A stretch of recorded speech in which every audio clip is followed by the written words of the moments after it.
at 7:02 p.m. and we are reconvening from closed session. And I'd like to make the announcement that there's no reportable action coming out of the closed session. Roll call, please. Councilmember Coops? Here. Mayor Pro Tem Garza? Here. Councilmember Dutton? Here. Councilmember Hamada? Here. Mayor Santenaz? Here. Tonight's invocation will be led by Mayor Pro Tem Juan Garza, and the Pledge of Allegiance will be led by Joel Hockman, Director of Public Safety. Please rise. Will you please bow your head? Heavenly Father, we come to you this evening for multiple reasons. We are thankful for so many things as we gather on this occasion. For friends, and for the cooperation we see in the City Council as we work together to improve the quality of life for all. As we begin this meeting, we ask that you guide our thoughts and our actions so that we may have a successful meeting here tonight. We ask that you please be with the men and women in uniform in our communities and abroad who bravely serve our communities and our nation every single day to maintain our peace and our freedom. Yet, we also come to you with prayers for the hundreds who undeservedly perished and the additional hundreds who continue to suffer in Sri Lanka because of senseless violence. We pray for the souls and for the healing of the victims, the friends and families who suffer as we gather here tonight. We pray these things in your mighty name. Amen. Amen. Please face the flag and join me in saying, I pledge allegiance to the flag of the United States of America and to the republic for which it stands, one nation, under God, indivisible, with liberty and justice for all. Thank you, Mayor Pro Tem Garza and Director Hockman. Let me start off with announcements for this evening. May is the National Walking Month. I would like to invite you to join me on Saturday, May 4, 2019 at 8 a.m. This event is called Walk with the Mayor. We'll be meeting at the parking lot at the main event center for stretching before hitting the Bellflower bike trail and pedestrian path. We can chat as we head south to Carruthers Park and then return back to the main event center. And if you wish to continue, if you have more stamina to continue on, we'll be heading north along the bike trail up to Lakewood Boulevard and then come back to the main event center. Please wear appropriate walking shoes. Children's strollers and dogs on leashes are welcome. For more information, please call 562-804-1424, extension 2267. Mayor Pro Tem Garza.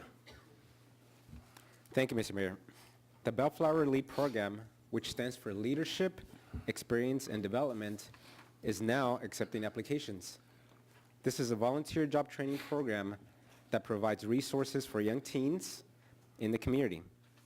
The LEAD program is looking for volunteers with an open mind and desire to learn firsthand what it takes to learn leadership and to join teams such as the Parks and Recreation Department.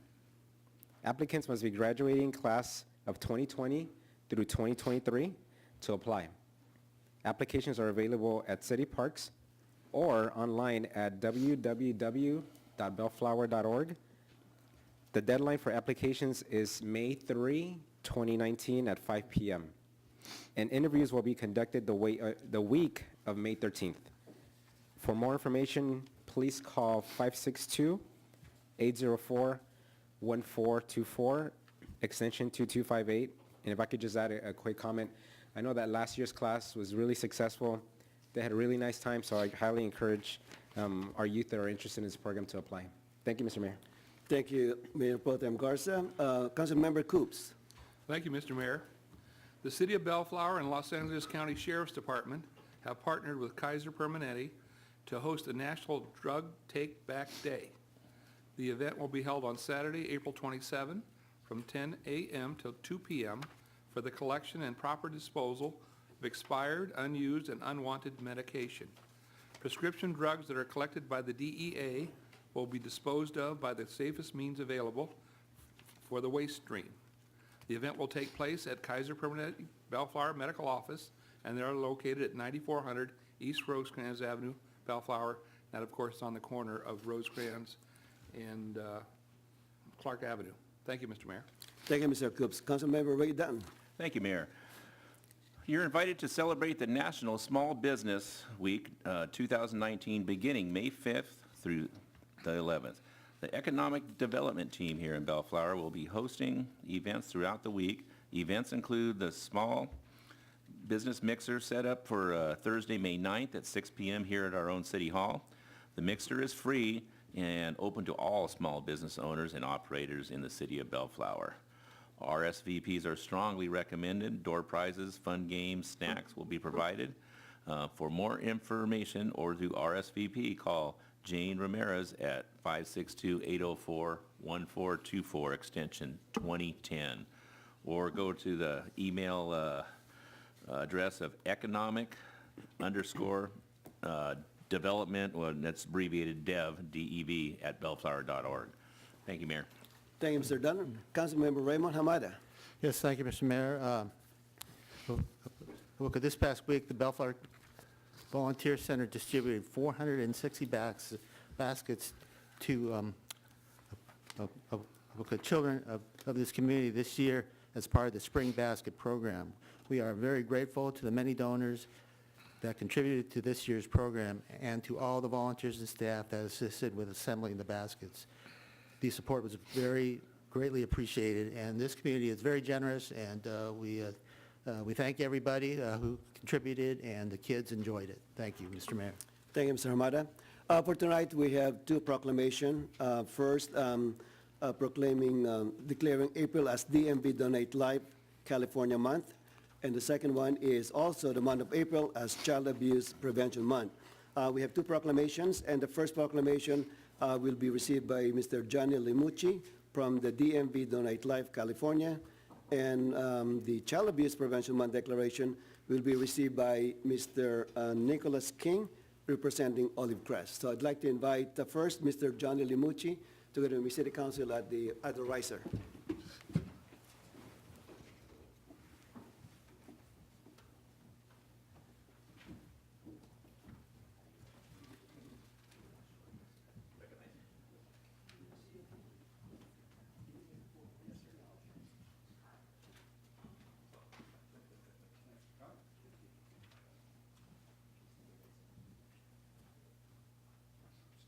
Limucci, I'd like to recognize your presence tonight, and this is a long proclamation, and I'd like to just mention the highlights of this proclamation. Otherwise, you'll be here until midnight. Just a couple of highlights here. More than 600,000 units of blood per year are needed to meet the need in California at any time. 6,000 patients are in need of volunteer marrow donors. And also, a single individual's donation of the heart, lungs, kidneys, pancreas, and small intestine can save up to 8 lives. Donation of tissue can save and heal the lives of more than 75 others. And a single blood donation can help 3 people in need. So donations of tissue, blood is so important. So we really encourage everyone, when you are renewing your driver's license with DMV, please sign up for Donate Life. So with that, I'd like to close this proclamation. Now, therefore, I, Sonny R. Santa Ynez, Mayor of the City of Bellflower, do hereby proclaim April 2019 as DMV Donate Life California Month, and encourage all Californians to check yes when applying or renewing their driver's license or ID cards. So signed by Mayor Sonny Santa Ynez, Mayor Pro Tem Juan Garza, Councilmember Ray Dunn, Councilmember Raymond Hamada, and Councilmember Dan Coops. So thank you again for representing California Donate Life.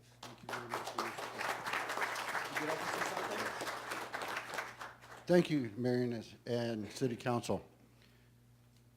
This is a very touching thing for me, especially on this day. Today is 2 years, 8 months to the day that I received my gift of life. I received a heart. I didn't even know I had a heart issue. I referee high school and collegiate soccer.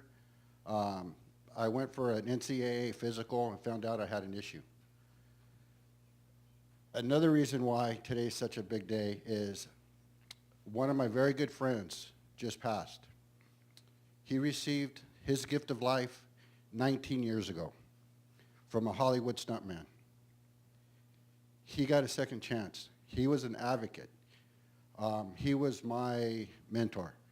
I just came back from the transplant games. I did a 5K, 20K bike race, played golf, singles, doubles, came back with the gold medal and a silver medal because of the gift of a young 22-year-old man. So when, like Mayor said, when you get a chance to check that box at the DMV, please, please, you save lives every day. Thank you very much.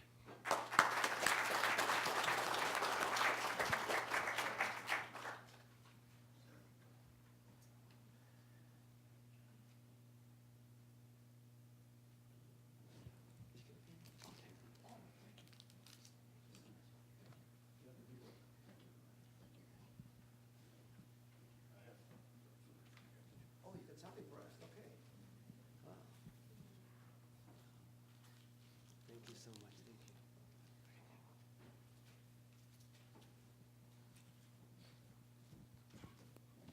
Okay, I got it.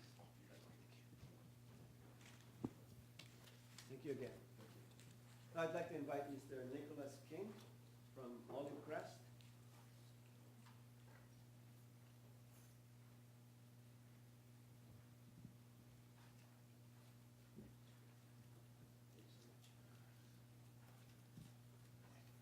Were you at Sims Park last Sunday? Yes, Saturday? Saturday, Oh, that yes. was a great event.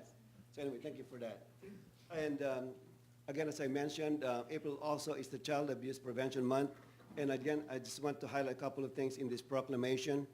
The communities that provide parents with the social support, knowledge of parenting and child development, and concrete resources they need to cope with stress, nurture their children, ensure all children grow to their full potential. And unfortunately, some kids are being neglected. So to avoid the neglect of some children, we want to raise awareness regarding child abuse prevention.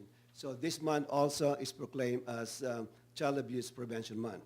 So therefore, I, Sonny R. Santinez, Mayor of City of Bellflower, do hereby proclaim April as Child Abuse Prevention Month and call upon all citizens, community agencies, faith groups, medical facilities, elected leaders, and businesses to increase their participation in our efforts to support families, thereby preventing child abuse and strengthening the communities in which we live. Mayor Sonny R. Santinez, Mayor Pro Tem Juan Garza, Councilmember Ray Dundon, Councilmember Raymond Hamada, and Councilmember Don Coops. So, thank you so much. Congratulations. You want to say something first? Oh, yeah. Okay, please do. So yes, Child Abuse Prevention Month is something when I first got into working in the nonprofit world, I was very unaware of. So just in the city of Los Angeles County, there are 35,000 children in the foster care system. About 1,400 of those age out, which leads to them being homeless or some sort of drug addiction. Child abuse prevention, a lot of that is because of the fact that children are neglected and abused as a child growing up. Every day in our country, 5 children die of child abuse, and then every 10 seconds, a child is reported abused in our country. So it's an epidemic that not a ton of people know about, and we would just wanting to hope to bring awareness through this. We have a campaign that we're doing, and I'll pass out some of those postcards, and you can post on your social media to bring awareness, so we can hopefully put an end to this tragedy to the youth of our future.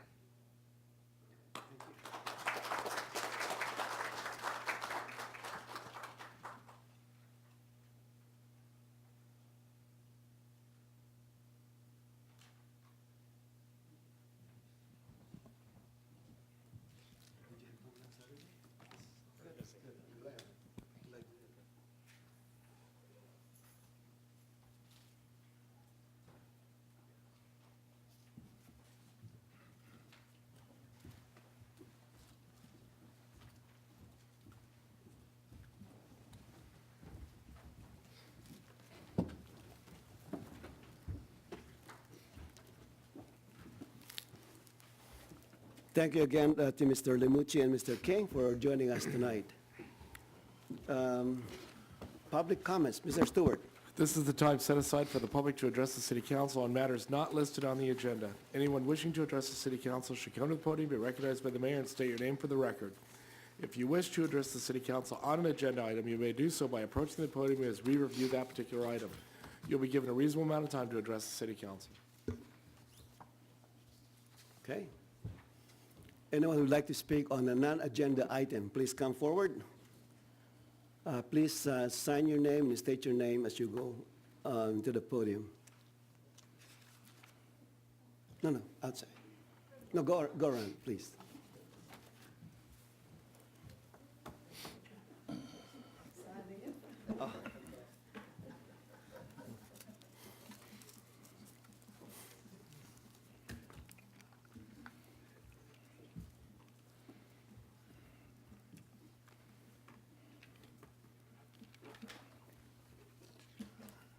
Good evening. Thank you, Mayor and Councilman.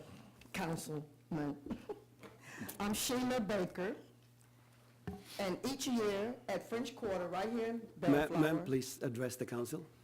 Address me here, not the crowd. Each year. You're on TV actually, so. Oh, okay. Each year here in the city of Bellflower, we open up the doors at French Quarter Creole Bar and Grill to honor our teachers, administrators, daycare providers, and all school staff.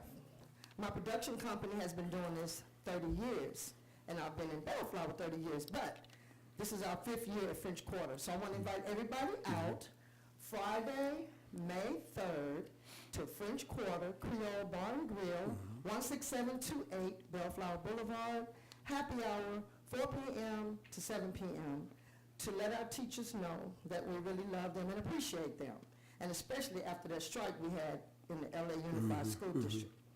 Also, I wanted to say Happy Mother's Day to all the mothers. And again, I'm so happy to be a resident in the city of Bellflower, and I hope to see you on Friday, May 3rd, at French Quarter Creole Bar and Grill, 16728 Bellflower Boulevard. Thank you. I'm Sheila Baker with B-Shape Production. And Sheila, did you get the certificates, I think? It was requested? No, I don't know. I haven't checked my email Okay. yet, sir, so. and Those- I hope those- to see you those so are you can processed. come Yeah, and okay. help us, okay? All right, very good. And I will be walking with you on May 4th. All right, very good, thank you. Such a deal, all right.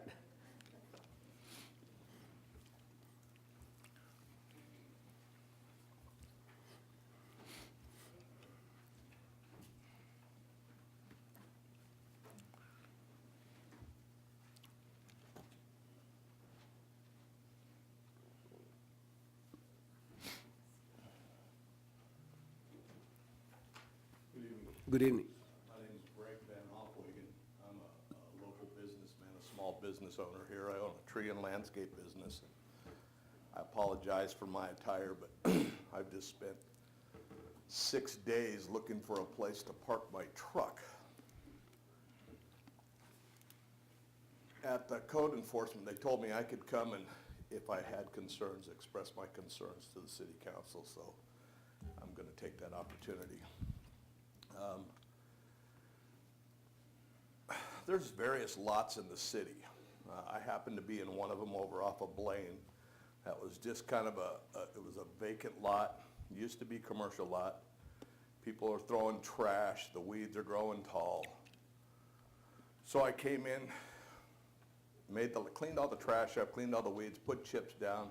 It's been a good place for me. I've beautified it. Put netting up, we put gates in, fixed it up so it's not a trash place. When they put trash there, we take care of it. I take care of it, my crew does.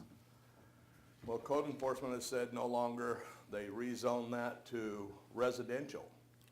So I've been cruising around the city, like I say, seriously, 6 days looking for a place to park I got a truck and chipper, a lift truck, and a couple trailers. And the city they're telling me that for a vacant lot, I can't put it anywhere. I have to build an 8-foot block wall. I can't afford that. I'm a tree trimmer. You guys know what tree trimmers make. Nothing. I wish they made more, but in any case, it almost seems like the city is chasing all the small businessmen out of here. I mean, I gotta have a place to park my trucks, but it seems like there's not one place in this city that I can park without getting a code enforcement violation or spending thousands of dollars I don't have. And I don't know if talking to you guys has anything to do if that helps the situation or not. But now they've given me 2 weeks. They graciously gave me one more week to find a place. That's this week. I don't know what to do. I don't know what to do. So I come in here addressing the city council. Hopefully you guys can take pity on some of us who, I'm just trying to make a living. I'm not trying to get rich. I'm not trying to do anything. I offered to maybe buy this place and fix it up. Man, the permit fees, just to take a chance, are out of line. I'm just asking the city council to help a schmuck like me out. Okay. You know? Mr. Stewart, this item has been in our discussion for quite some time. I believe so. What was the address you said, please? It was on Blaine. I don't know what the address is. That's behind the furniture Right store behind like Tiki's on the Fish. northwest corner of Blaine and Alondra, right? And I understand code enforcement's been trying to get a hold of the owner. And there's situations involved in there where the owner really is, anyway. Yeah, that's been on our radar for quite some time, and it's been, yeah, exactly. So, But other lots, like over on Somerset close to Lakewood, that thing has been sitting there for forever, just growing weeds. I guess I don't understand why they would rather have weeds in there than somebody taking care of it, picking up the trash, keeping the grass down, and making it, when you guys make it to where you gotta have a block wall. well, I'm looking at the sir is on item 12A tonight. Oh, it is? We'll be discussing that very issue. In terms of Not other yours. other No, vacant not mine, lots. but- Channel lot. Not your particular Maintenance on issue, lots. but generally speaking, because we were getting a lot of complaints from our residents about abandoned buildings, neglected lots, overgrown vegetation. There's so many issues. So if you want to stick around, we will be talking about that very particular item. But you guys could help that situation out by letting the tree trimmer go in there and knock the weeds down. So why don't you meet with Mr. Stewart? Okay. Okay.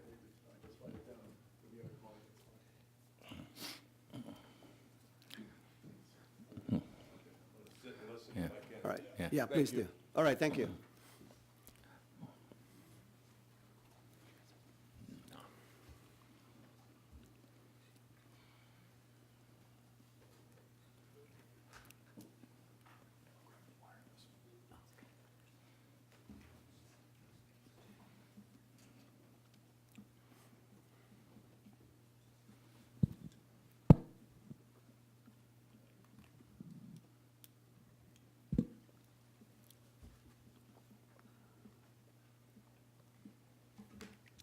Good evening, Mayor, Council.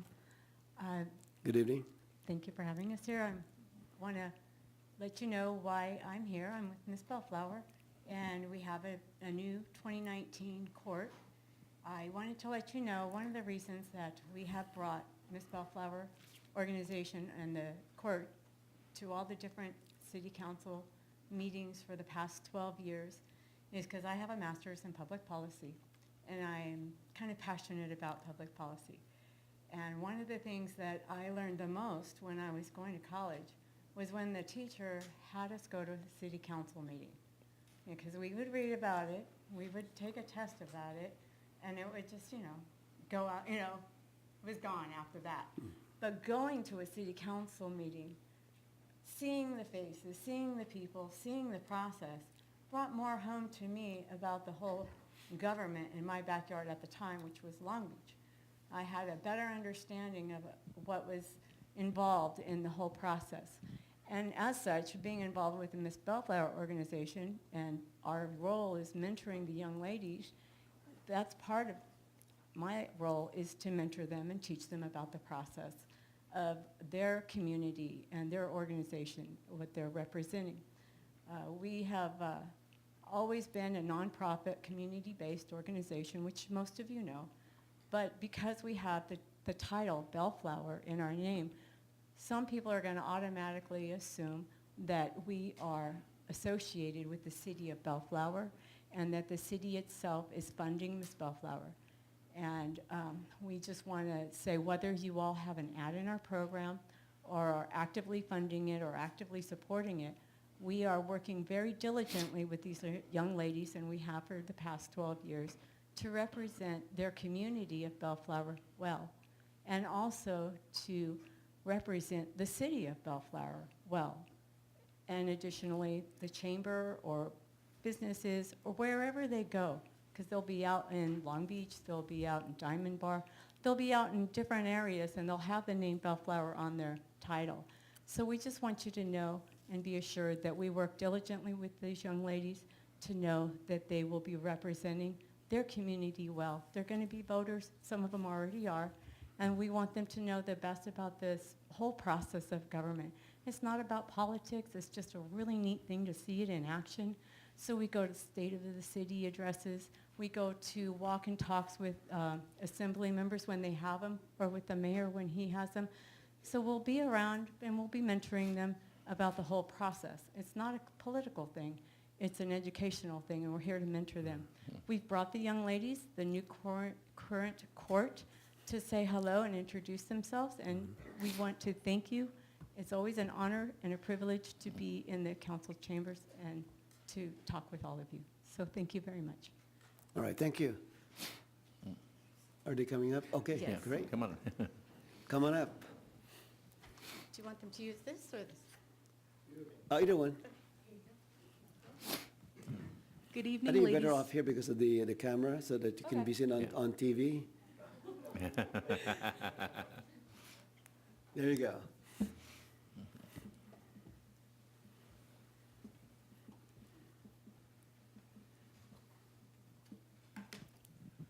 Good evening, ladies and gentlemen. My name is Anissa, and I am your 2019 Miss Bellflower Queen.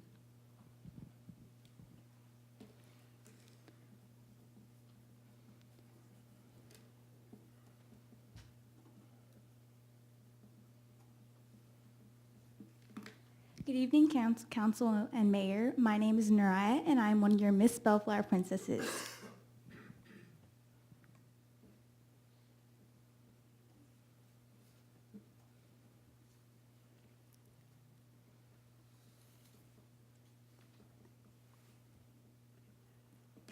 Good evening, Mayor and Council. My name is Leah, and I am one of your 2019 Miss Bellflower Princesses.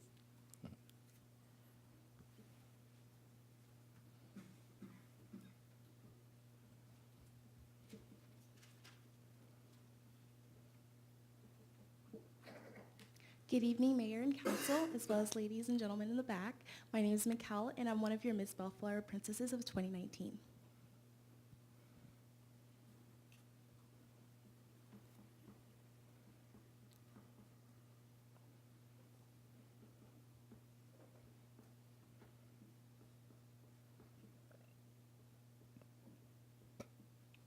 Good evening, ladies and gentlemen, Mayor and Council. My name is Emily, and I am your next Miss Teen Bellflower Queen. Thank you.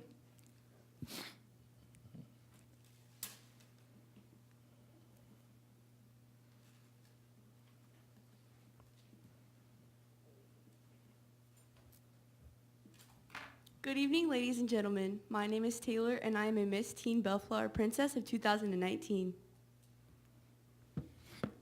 Well, thank you all so much for coming, and I really want to commend you. You really, you follow instructions.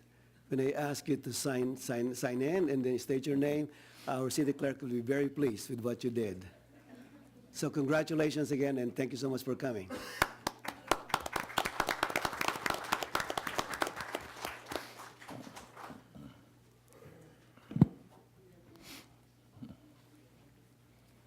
Good evening, Mayor, Council. It's nice being here, staff.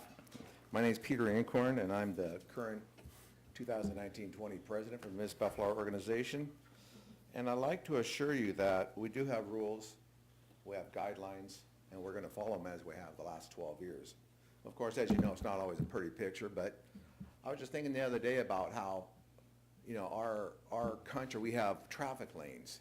My brother was commenting how many lanes are over on the Harbor Freeway. It's like, what, 8 on each side? And can you imagine what would happen if we didn't have guidelines, traffic lanes? Well, I go on the internet and I look at all YouTube videos, and some countries it's just a montage of people going every which direction, and they get gridlocked. You have to come in there and ungridlock everybody. So what I'm saying is we do have guidelines to maintain this organization, but I got to thinking about, I think it was earlier today, about how I like to give you guys kind of a message from me. I grew up in the barber shop here in Bellflower, and with the Miss Bellflower organization, we are very protective of the young ladies, and we're protective of our image, and we're protective of as much people as possible. So me growing up in a barber shop, my dad taught me many things about people and what they're doing socially, religiously, politically. I learned all these things. And I guess the best way to help you understand what I'm getting at is, one time there was a man who came in the barber shop, and they had a little party. Well, everybody's having a nice time, partying by the pool and drinking and stuff. And all of a sudden they realized that somebody was missing. Well, when they finally found the little child, it was at the bottom of the swimming pool. And I can tell you right now, not only just at the bottom of the swimming pool, I know other people that have said they accidentally hit a kid when they stepped off that sidewalk to chase their ball. And I want you to know that we take this very seriously. And could you imagine living with something happening to somebody that you're responsible for? It's something that most people, it just rocks their world. It devastates their life. And so I want you to know I'm very sensitive to who we're dealing with, how we're handling them, and how things go. So I want you to know we're going to do the best job we can to represent ourselves, represent the city, the community, people, businesses. But I get a lot of questions when we're out in the community, all over Southern California. And lots of times people, who are you, where are you from, this and that. And you know, sometimes we just tell them that we're a nonprofit, community-based organization, and that we do the best we can to represent our community. And I'm always grappling with, you know, how to answer the question, what are we and who we're supported by and what we do. So with this in mind, if you can understand where I'm coming from, we like doing a good job. We like having guidelines. We like protecting as many people as possible. And we've done that for 12 years, and this is what we plan to do in the near future. So it's kind of maybe a little bit scrambled, but that's what our heart is on doing this. Okay? Thank you so much. Okay. Thank you, sir. All right.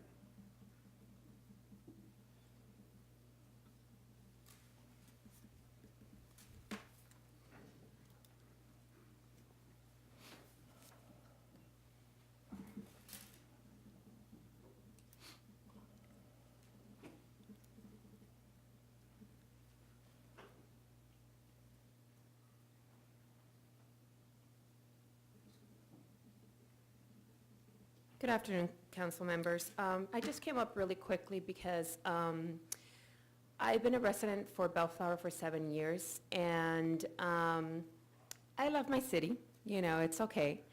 But I do have an issue with the train tracks where the people can walk and ride their bikes. Unfortunately, for the past 3 years, I have to go to other cities to actually enjoy those trails due to the fact that it's just full of trash. The plants are not taken care of. There's people left and right that don't have any business walking or riding their bikes. And I just want to see who I could speak to and who's in charge of that department. Also, you send employees. I don't know who's in charge of the employees, but one time I was sat there in my car for 30 minutes and they were on their phone, and I'm pretty sure it wasn't lunch. So I just want to see how we could actually improve that area. I think that a lot of people enjoy the outdoors, but it's kind of hard when you kind of fear for your life sometimes. And I've been heading to Cerritos, even walking in the riverbed. It's actually better than the trail that we have here in Bellflower. Also on Flora Vista, a dog park was opened, and it was beautiful. At the beginning, flowers left and right, trees planted, some were removed. But lately, somebody about a year ago just went and yanked all the flowers and plants that you guys had planted, which cost money, and left nothing but soil. And all you see is trash, cigarette butts, condoms, you name it. So I really need to get to the bottom of this because I feel that as a city, we have a lot of potential, but the attention's not given. And I take my nieces, I have 6 nephews and nieces to pick up the trash, but I come across needles and everything that you could imagine. So lately, I haven't taken them. I try to go on myself, but sometimes it becomes overwhelming because I do end up picking up quite a bit of bags of trash. So I would love for you guys to pay a little bit more attention on that. I don't want to be driving to Whittier, Cerritos, Downey for myself and my family to enjoy my walks. So if you could please address that, that would be really, really meaningful to me, and I'm pretty sure at the beginning, I used to see a lot of families. They built a couple of townhomes, and they're beautiful, but people don't come out anymore because it's just not very nice.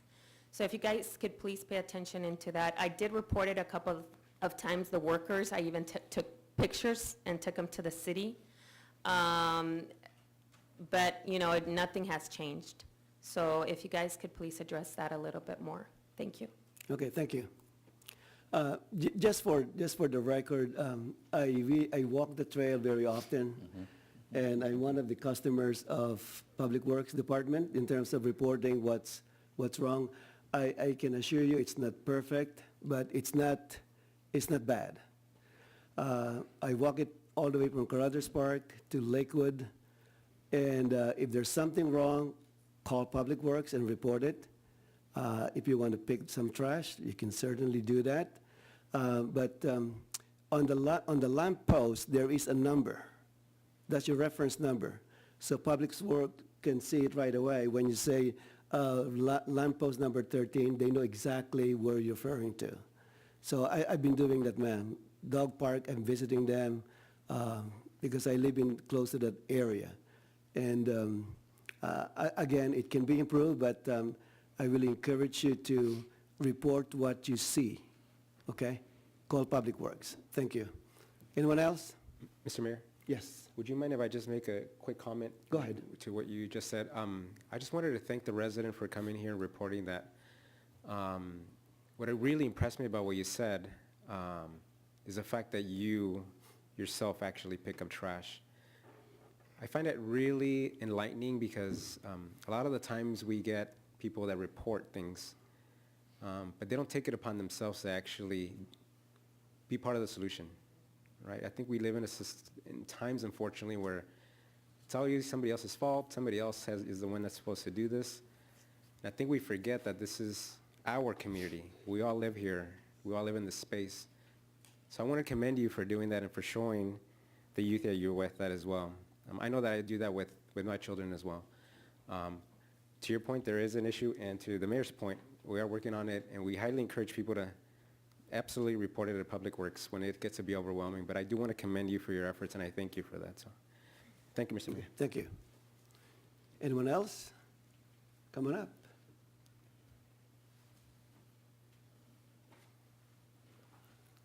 I better follow the rules.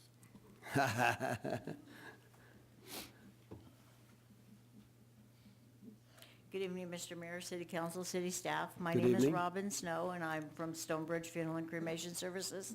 And just a real quick reminder that tomorrow is the services for Jerry Larson at Calvary Chapel at 11 a.m., and we look forward to seeing everyone. Thank you very much. Thank you so much for the reminder. All right, moving along.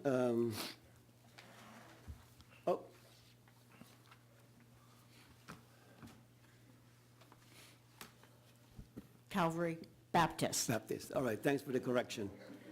All right. Mr. Stewart, item 12A. This is consideration and possible action to adopt ordinance number 1375, an ordinance amending various sections of the Bellflower Municipal Code, including Chapter 8.40, in its entirety to regulate vacant lots within the city. Ms. Corpus will make the staff report. Do you need a screen? Oh, there you go.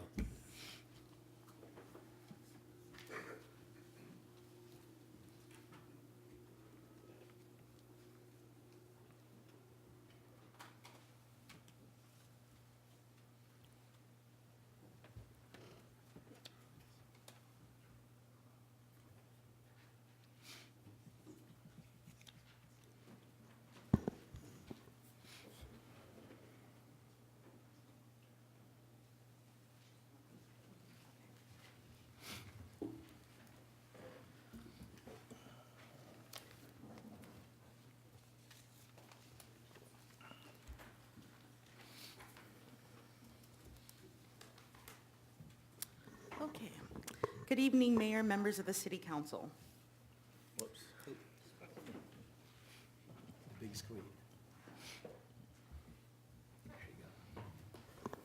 Okay, to provide a little bit of background regarding our vacant and abandoned property ordinance, in 2009, the City Council adopted regulations to secure and maintain vacant properties.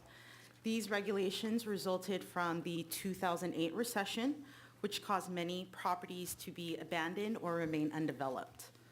The City Council found that the regulations would help protect residential neighborhoods and commercial areas from becoming blighted through the lack of adequate maintenance or security of abandoned and vacant properties. This ordinance was written to be only applicable to vacant and abandoned properties that were defaulting or foreclosed upon. Proposed tonight is an ordinance that would replace the existing ordinance. There is some existing language within the current ordinance that was kept, but most of it is new. This ordinance would update and expand the vacant property program. It would update the BMC to include vacant properties, not just those in foreclosure. It would simplify the registration requirements, provide additional maintenance and security requirements. It would also adopt a higher penalty for violating the BMC and other various non-substantive revisions for clarity. So regarding the definition for vacant properties, it is broken down into two types. Vacant property means any real property that is either undeveloped or has an existing on-site structure or other improvement, including, without limitation, improved parking lots and spaces that is either abandoned, vacant, or unleased by the by responsible party for more than 90 days. The ordinance provides more specific maintenance standards for unimproved vacant property. So to clarify, this is for property that doesn't have any structures on it.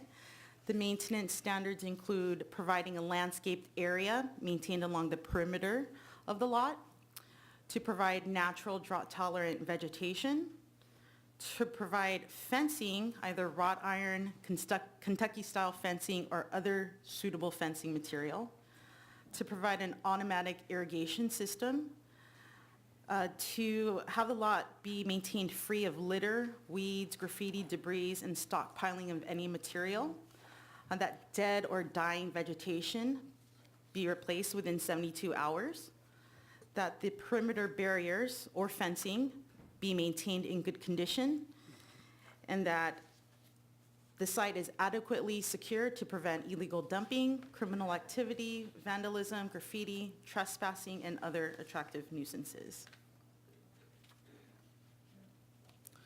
For improved vacant property, so these are properties that do have buildings on it that are vacant or abandoned. The same requirements that were previously listed do still apply. There are two additional added maintenance requirements, and that's that the existing landscaping be maintained in good condition, and that the on-site structures also be maintained in good condition. In terms of security, the vacant property must be secured within 24 hours after becoming vacant. This is to prevent unauthorized persons from entering the property or the building.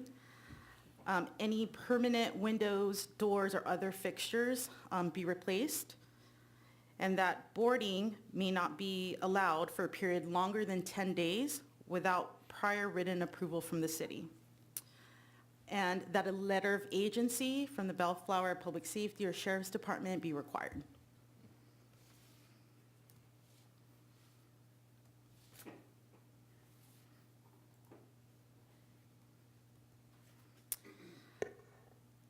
Lastly, in terms of the penalties that are involved, there is added language that would allow the city to recover up to $1,000 per day per violation.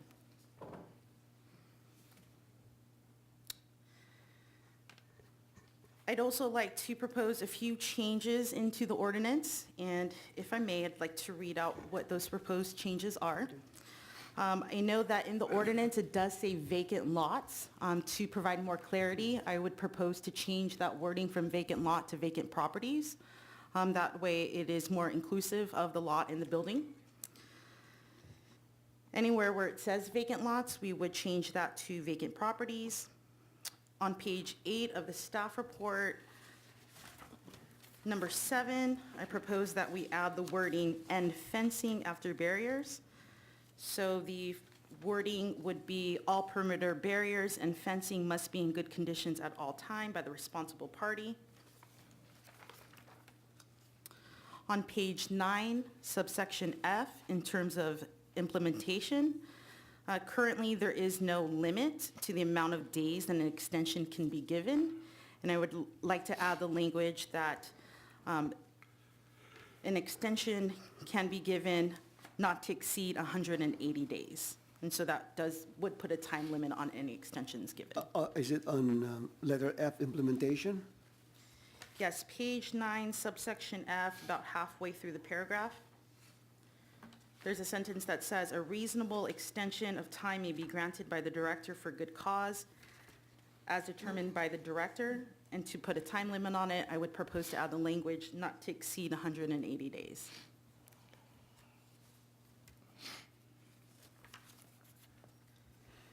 And then the last change that I would like to propose for the council to consider is that to give some credit to property owners that are forthcoming and self-initiate the process of registering their property, I would like to add under page 11, subsection C,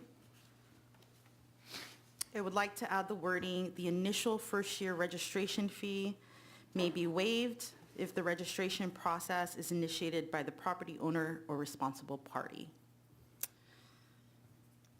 And that's because right now the wording is such that it's almost, it depends on the city itself first declaring the nuisance, right? That is correct. Okay. Thank you. Okay, perfect.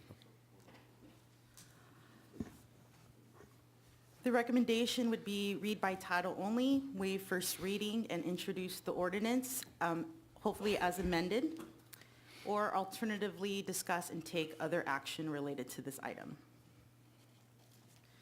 That concludes my presentation. I'd be happy to answer any questions. Okay, I think you answered most of my questions on the first change, which is back to property.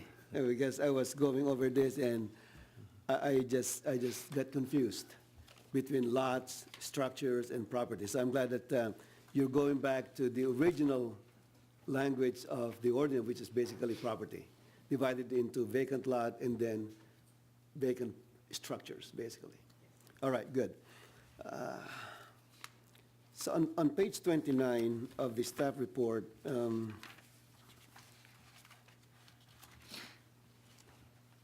page 32, registration within 30 days.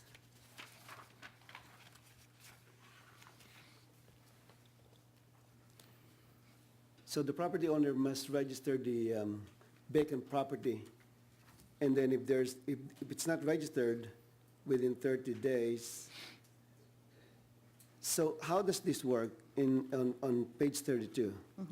When you say responsible party is a vacant lot, which is vacant property now, must register real property with the director informs, approved by the director within 30 days of written notice by the city of the requirements of this chapter. Right, so this would be that the city would have to notice the property owner of the vacant lot, and within 30 days of that property owner receiving that notice, they would have to come to the city to register. Would that be a notice of violation? No, it would be a written notice that they Courtesy would have notice. to, yes. Okay. Courtesy. Yeah. Well, if they don't self-report, then they're given 30 days after that. After the notice. Okay, so now, as a question to that, can you go back to the slide where you showed the penalty of $1,000 per day? Now, is non-registration considered a violation? Yes, it is. So if a property owner has a vacant property and it's not registered, so we count $1,000 from day one? from 30 days after the notice given. And Mr. Mayor, members of the council, that's simply authority for the city attorney's office to file civil litigation to recover up to $1,000 per day for a violation. That doesn't mandate that the city attorney's office do so. So for those types of registration things, a citation, a reminder, that's the way we do code enforcement. There's first a reminder goes out, followed by a citation. It's a graduated punishment. So it's not like the first person that comes down the chute that doesn't register within 30 days is going to be immediately sued for $1,000 per day. But as the council is well aware, there are scofflaws out there that are aware of what the law is, and when they once again fail to follow the law, the $1,000 a day gives us the extra leverage that we need to bring them into compliance. Because I'm kind of thinking of an example wherein a property owner is maintaining the property. It's vacant, he or she is maintaining the property, but did not register it. So to me, it's kind of a less violation than not maintaining the property, which to me it's much worse than non-registration. I agree, and the city attorney's office has to exercise its prosecutorial discretion with regard to whether or not to actually file a violation or not. And if there's circumstances that you just described, I don't see why we would. But there are circumstances where they haven't registered, the property is not being maintained, they've been repeatedly informed, particularly if they own multiple properties in town, about the consequences of not following the law. And under those circumstances, this gives the city an additional arrow within the quiver, if you will, of code enforcement in order to compel compliance with the law. Okay. Elizabeth, can you go back to the previous slide where you described the violation on vacant properties? There you go. This one is an improved vacant property. So this one applies to vacant lots. Correct. Yes. Why do we call it vacant lot? Just to make it simple, it's a lot. Instead of property. Property to me is kind of global. It covers lot and structures. And this applies only to vacant lots, right? Right, so currently written in the ordinance, it is unimproved vacant lot. Yeah. I think that's much clearer than vacant, but we're going back again to the semantics. And Mr. Mayor, members of the council, I believe Ms. Corpus just proposed to change all the references to vacant lots to vacant properes. No, but that was the original, the original in the old. Correct. Is Yes. lot. That is Which correct. I think is clearer to me as a resident here. When I say an improved vacant property, I might be thinking, does it apply to a structure or lot? So you want to differentiate between structures and lots? In this case, yes. So you want to refer to them as properties when there's structure on it, but lots when there's no structure, right? Right. Okay.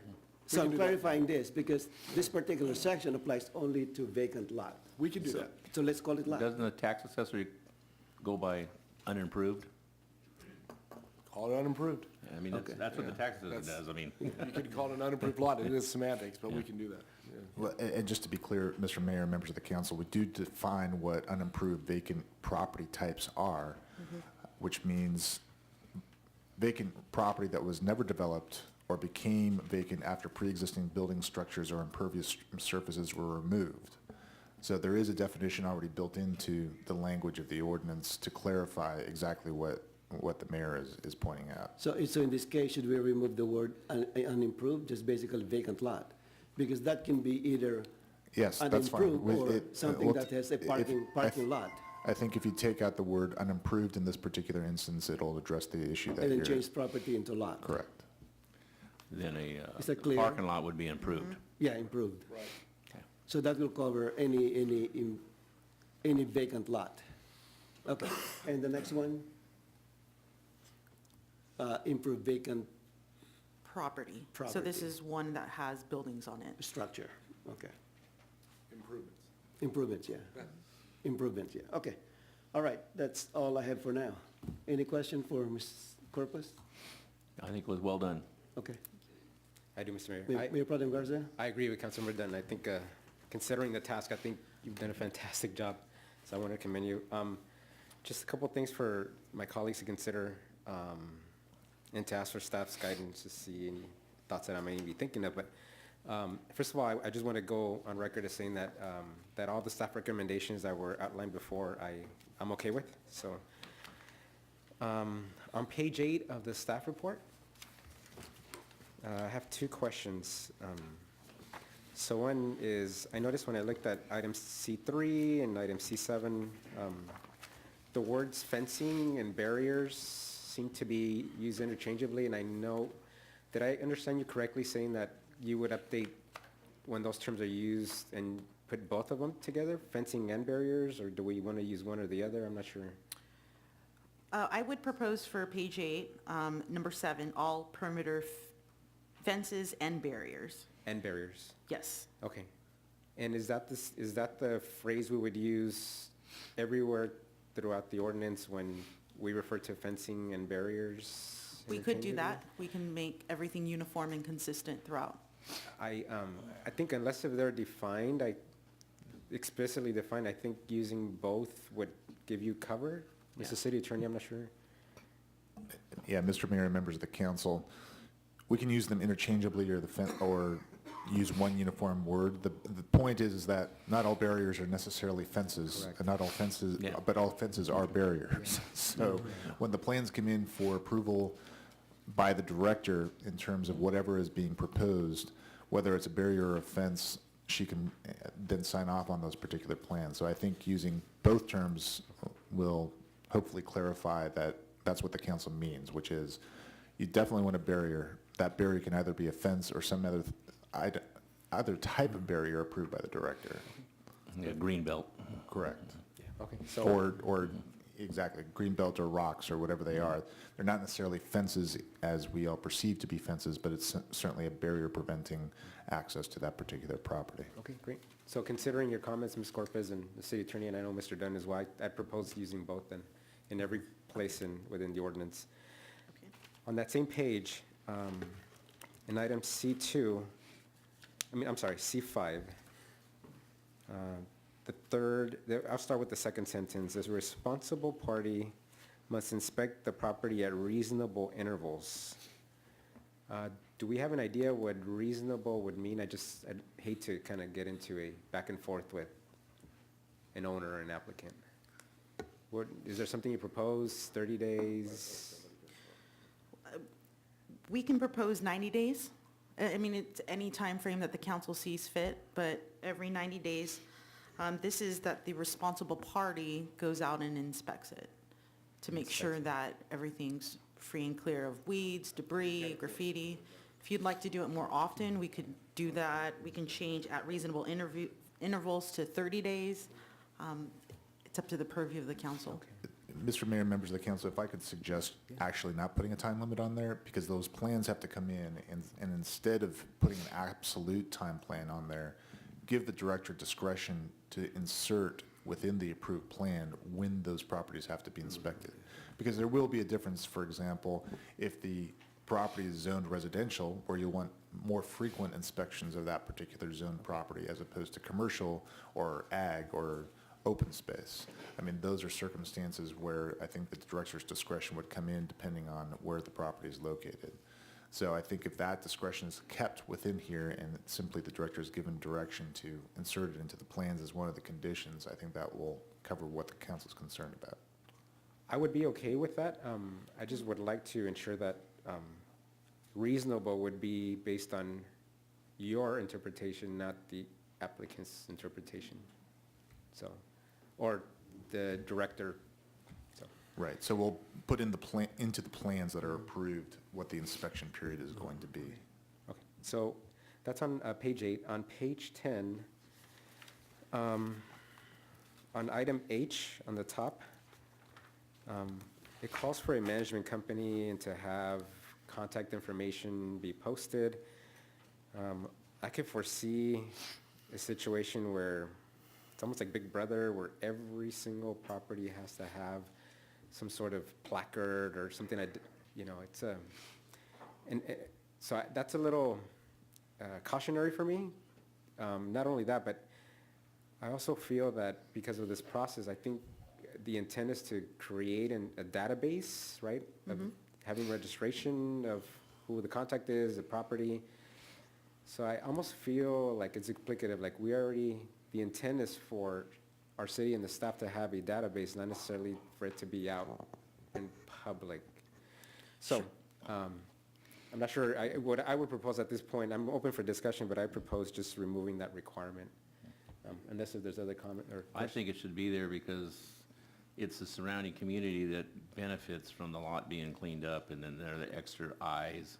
So you got a commercial area with a vacant lot, and then you got some people that are doing the right thing and have a nice commercial area, and you got this junk area, and there's no phone number to call. That's one of the problems, and we got to wait till we finally get a call to go out there. I mean, And I was looking at the size of the signage. It's not going to be large, right? It's going to be just basically a tiny one. Correct. Like let's say you rent a fence. There's a sign there, who owns the fence and what the number is to call in case something. So it's about 8.5 by 11. It's very tiny. Correct. Okay. and the resident or a business owner can call and say, hey, you're gonna need to clean it. You got transients living on the property here. You give the owner the first thing, and the city may not even have to be involved. So, and I don't have an issue, I really am on the fence. No pun intended on this. A fence or barrier? Right? Fence and barrier. So, the only thing is if we are gonna require that every single, and I'm assuming this is for the definition of property, which is both unimproved and improved, right? So I'm assuming there's gonna be an initial effort to inform all property owners that meet this requirement that they're gonna have to go out there and put the signage? Correct. So this would be a part of that, okay. Mhm. So again, I'm be okay, I just Okay. wanted to throw it out there. So that was that on Well, page. I'm hoping that, to cut you, I'm hoping that there will not be a lot of them in the city. I hope so as well. I'm So- hoping, okay. So on page, that was on page, I'm not sure if there's any more comments from. No, go ahead, go ahead. no, finish. You're on the roll here. Okay. I'm not trying to be on a roll. On page, yeah, so that was page 10. So on page 11, and I'm almost done, Mr. Mayor. On page 11, I think the incentive of having self-registration at first, I think it's a nice, effort by the city to not just be punitive, but also be, trying to bridge and work with property owners that do want to work and be good neighbors with our residents and fellow businesses.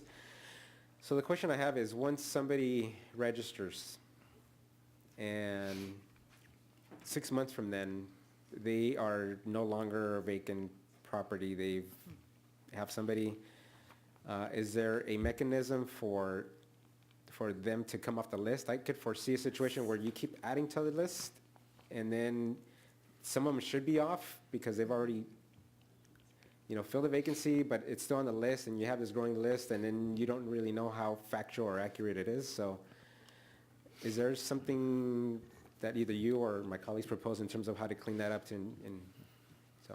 Sure. So on page 12, subsection F, it does state that when a vacant lot becomes occupied or title is transferred to another responsible party, that the prior owner or prior responsible party notify the city.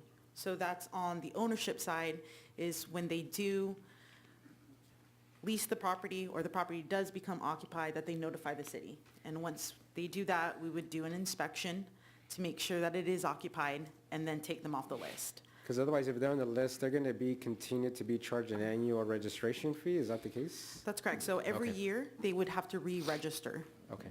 And that would also be a point too, because we would maintain a list that every time they're due for registration, if they don't come in, that could also cause an inspection of the property to see what the status is. And then if it is occupied, then we would remove them off the list. Got it. Okay. So hopefully that'll incentivize them not getting the bill and them not wanting to pay it. So just two more questions. One is, I understand that this is building upon a prior ordinance with a little more teeth, which is great. So is our court enforcement team ready for this undertaking? Just want to ensure that we're... That is correct. During the drafting of this ordinance, a lot of information was collected by code in terms of what could be a more effective ordinance. Right now, since it's just applicable to foreclosed or in properties that are in default, we really don't have that much leverage currently with our ordinance, so this would give it much more.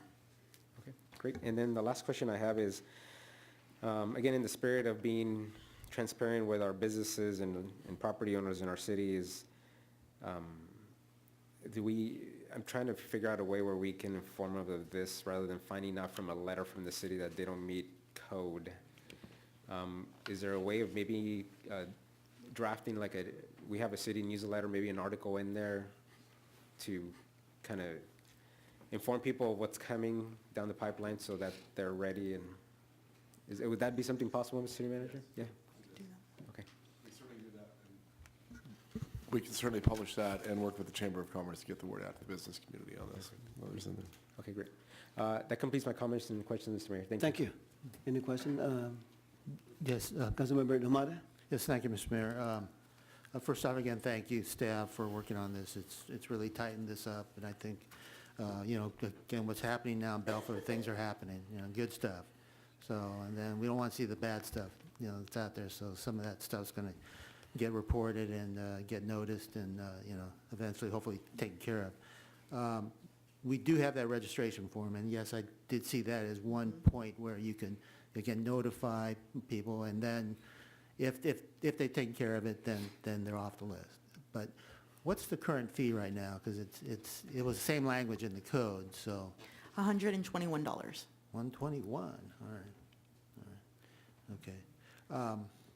Just wanted to be sure, and if sometimes when people see a fee, it's their reaction time to it. Sometimes it's, may take some time.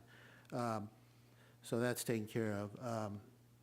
Now, again, thank you to my colleagues for taking care of the language stuff, property versus lot, barrier versus fence, so I don't have to go over all that stuff too. Thank you. I thought that was the only one. Yeah, no, everybody, I think, saw that one. But I've never been to Kentucky, so a Kentucky fence is what I envision is the multi-rail white fence type of fence. Correct. Not a piece of wood laid across and, Correct. It's the type of fencing is typically wood. It could be vinyl, Yeah, where it's two bands. Kentucky is a style of Yeah, fencing. yeah, of course. So there is actually that type of style named Kentucky fencing. All right. I saw something else. The only, again, this is, well done, and I thought it will definitely get people hopefully responding to dealing with their properties. The timing of it, again, is great because of what's happening in Bellflower now. So I did have pretty much a lot more, nothing really, I think everything's been addressed. So I think I'm good for now. All Okay. right. Thank you, Mr. All right, Mayor. thank you. Councilmember Coops? Yes.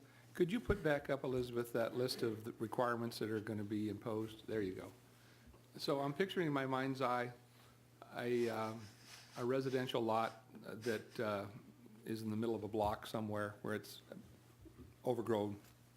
And so when the responsible party is notified that they have a new game now, that they have to take care of it, when it's all said and done, what are we hopeful that lot will look like? Because we're asking for an automatic irrigation system, which to me would promote, are we expecting it to be sodded or landscaped in such a way it looked like a yard? But then again, I also see that we have drought tolerant plants there. Is that around the perimeter of it, or what do you envision that lot looking like when it's actually has these kind of conditions imposed? So in the case where it's just a vacant residential property, no home on it. Correct. The vision would be to have some type of landscape barrier. So yes, ground cover, maybe some plants and shrubs in the front, and then a fence. And then the remainder of the property can be ground cover. It can also consist of drought tolerant and vegetation. But the real intent was to at least get that front portion, so the areas along the perimeter of the property, nicely landscaped so that it wouldn't be an eyesore. So the gentleman indicated earlier that he had put down wood chips. Would there be a place for wood chips in one of these ground cover situations? ground cover could be interpreted to be wood chips. Okay, it doesn't have to be a growing vegetation, in other words. It doesn't need to be vegetation. It could be something innate like that. Does gravel work? Does sand work? I mean, do we have to define what it is that we need to have as ground cover? It might be helpful to define ground cover more clearly. There are cases where we have wood chips, where we have gravel. I think the main intent is that we do want the front of the properties to be landscaped with grass. No, and I get it, and I expect that to be at least 10 to 12, 15 feet from the sidewalk back. But I didn't know whether or not we wanted to define what ground cover would include or exclude. And then I'm thinking about properties, it's okay, that's already been defined? Fine, and again, it's a plan to be subject to the approval of the director. All right. And there might very well be a circumstance where gravel would be totally appropriate. I don't know. I mean, just what the plan looks like and what they're trying to do. And some of the lots that we Yeah. are most prominent and the ones we ride by, like Mr. Guards and I do, is the one on Woodruff at Artesia Place. You know, that's an Right. ongoing Right. situation that is looking. We all have our favorites. We all have our Yeah. favorites. Yeah. And then to think about the big lot behind Sizzler. Yeah, that's one of the top hits, yeah. No, and again, and as she said, it's, you know, there are different definitions of this in the code. Like, we're covered on that. There's enough discretion for the director to come up with a reasonable plan to make it look decent. That's the goal here. We're not looking to punish anybody. We're not looking for specific landscaping or anything specific greenery. If it's decent, looks front, and the front area looks attractive from the street, we're good. Yeah. It'll be interesting to see how the people respond to this, because it's a new game. I expect there's going to be a fair amount of complaining among some of the older line property owners. I think some of our people that we've dealt with for years of these larger parcels that are vacant are not going to be happy.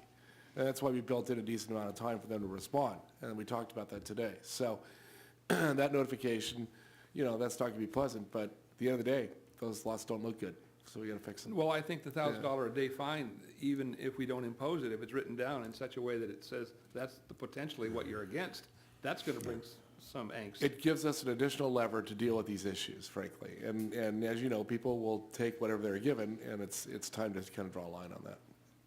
No, I'm all in favor of it. I'm just wondering, and the question was asked also, do we have the staff to try to get this going? Do we have a priority list whereby we, you know, the two lots I just mentioned, they're way out there. I like them on the list first. Yeah, and we have a couple, we all, like I said, we all have our priorities. There's probably 10 or 15 out there that we want to get to first. And yeah, I think we have the staff to cover it, because I don't think the problem is as pervasive as it seems. I think there are just some high-profile lots that need a lot of care and attention. All right, that's all I have. All right, thank you. Any Mayor, other I got a question? follow-up Go ahead, Councilmember Have Dunn. we started to inventory any of these lots? Not at all? Okay. Not a complete inventory, but Just radar. There's quite a lot. Yeah, there's a lot of lots. There's quite a lot. Are they lots or are they properties? Both. They got a lot of properties. A lot of properties. All right, very good. Any comments from the public? Anyone would like to chime in?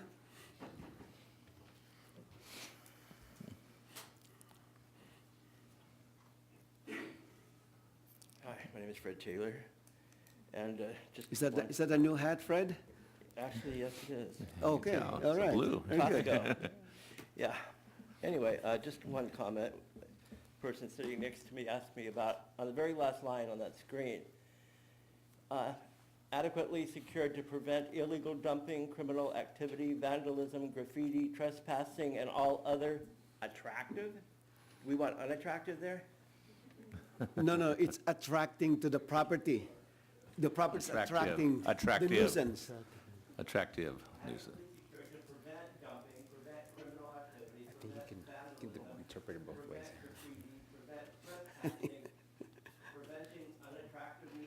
No, Fred, the way. All other. I think the way, in the context, the way it's being used is, it's attracting the nuisance. You're right, it's not as, it's not as well It's worded not- as it could be. It's okay. But so, well, I mean, you guys correct all the other little commas, dots in down your butts, and it just looks weird. Okay.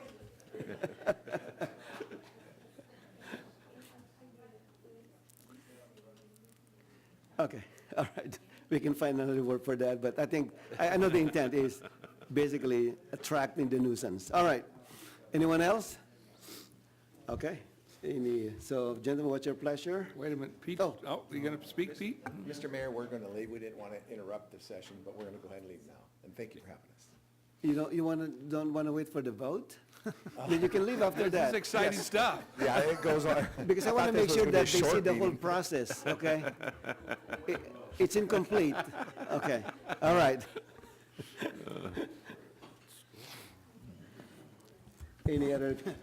Oh, Mr. Mr. Mayor. Attorney, you have any comments? I just can't let that one pass up.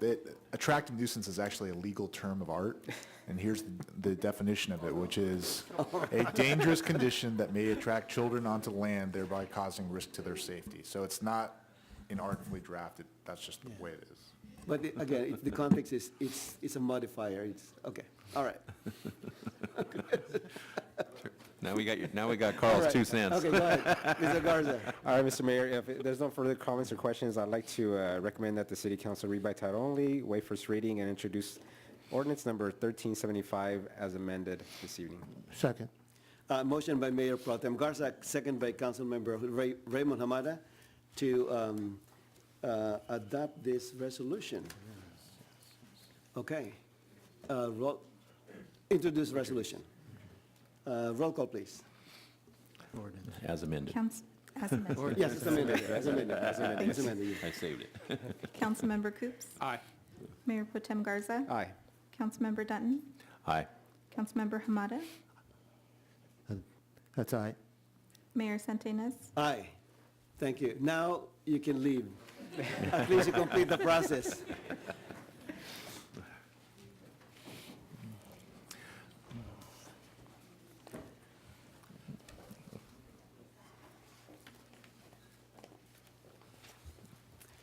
Yeah, we will rearrange the agenda for this evening. We're going to go ahead first with the consent calendar and then put item 13A as the last item in the agenda. So anyone would like to recuse on any item on the consent calendar, or anyone want to pull Mayor, an item? Yes, Councilmember Dutton, I'd like to recuse myself from 14H 14H. for owning property within 500 feet of that location. Mr. Mayor, I'd like to recuse Councilmember myself Hamada? from 14M. 14M. That work will be done in proximity to my residence. Okay. Mr. Mayor, Councilmember Coops. I would like to recuse myself from 14G because I have a conflict with property nearby the Carfax Avenue storm drain. Also from 14L because I have property located within 300 feet of the proposal. 14M, I'd like to also recuse myself because I have property within 9464 Pacific, which is near the Alondra Boulevard resurfacing. So I will be out on G, 14L, and 14M. Okay, thank you. Anyone who would like to pull an item? Okay, I just want to pull an item, item 14J. Mr. Stewart, just for transparency, can you just explain to the public why you're proposing to reject all bids? Just for full transparency. I think I'd rather, That's PJ's deal, wasn't it? yeah, Okay. yeah.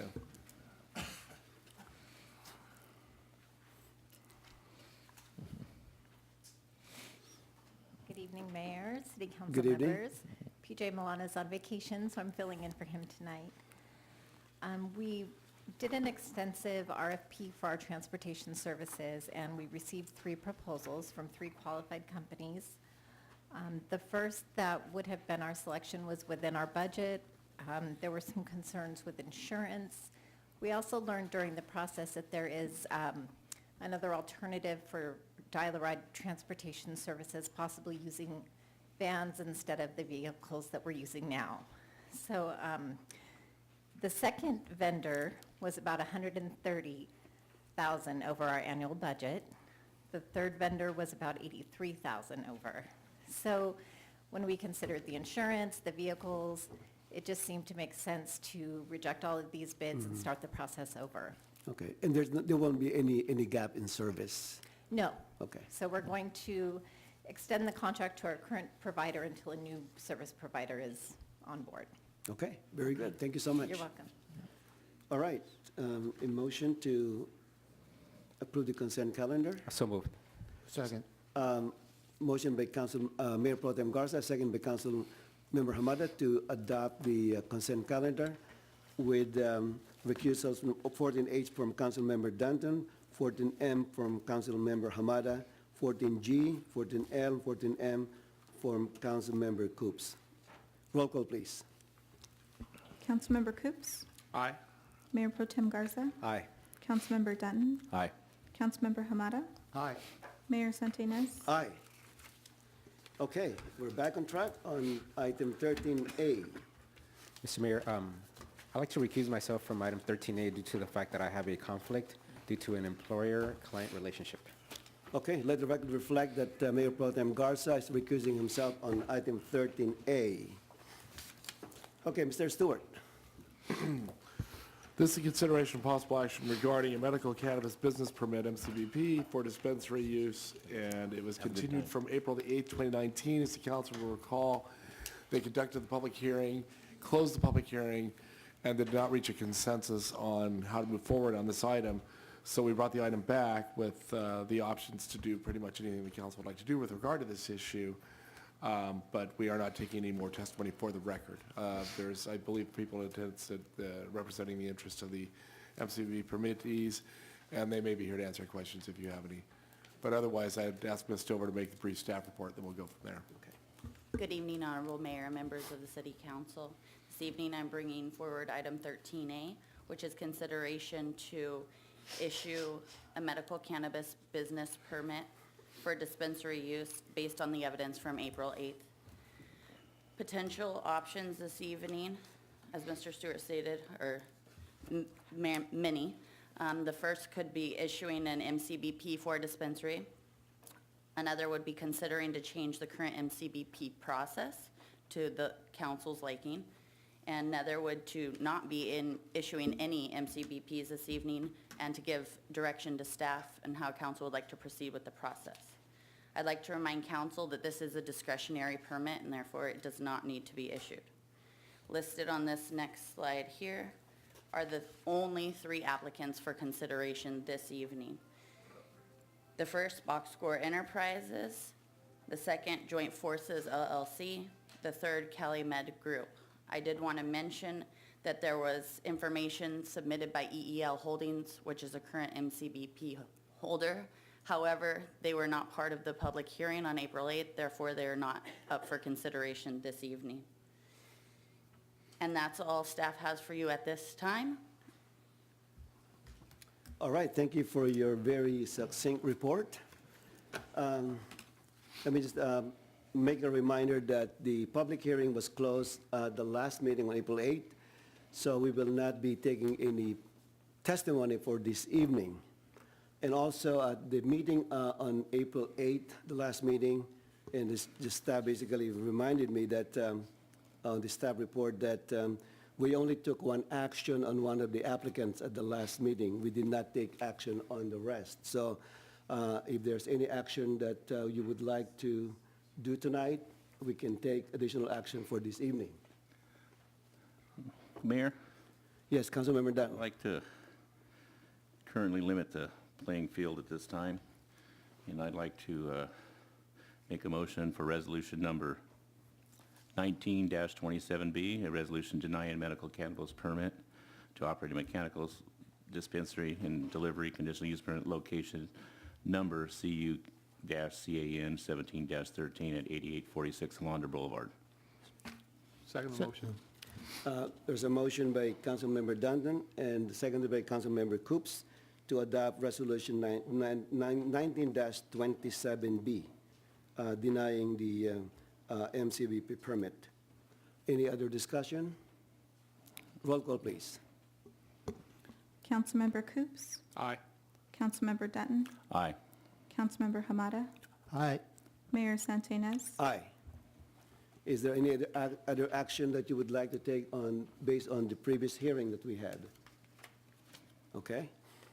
Okay, going back to the staff recommendation, can you go back to the other previous slide options?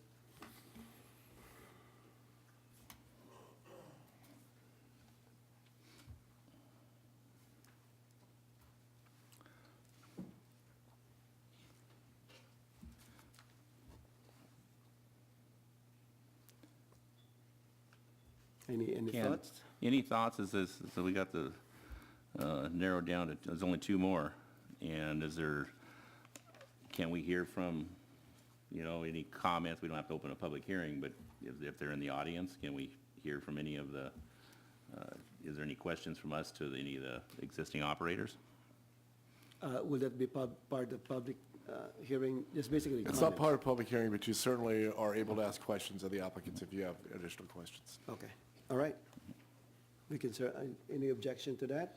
So at this point, do we need to determine which direction we're going to take here? You don't need to do anything. No, I get it. But how far we want to, now, do we want to consider to allow additional applications? Are we going to work with the two that were here tonight? Or any of that stuff going to be considered? I think that's one of the options that this staff is proposing. Correct. Mr. Mayor, members of the council, I am aware of the correspondence that came in from a current permittee. That permittee, however, did not file an application before the public hearing. The municipal code requires that you receive an application, that application be reviewed for its thoroughness, and then you hold a public hearing with regard to that application. Since that permittee did not file an application before the deadline needed for dispensary use MCBP, that particular permittee cannot be considered tonight.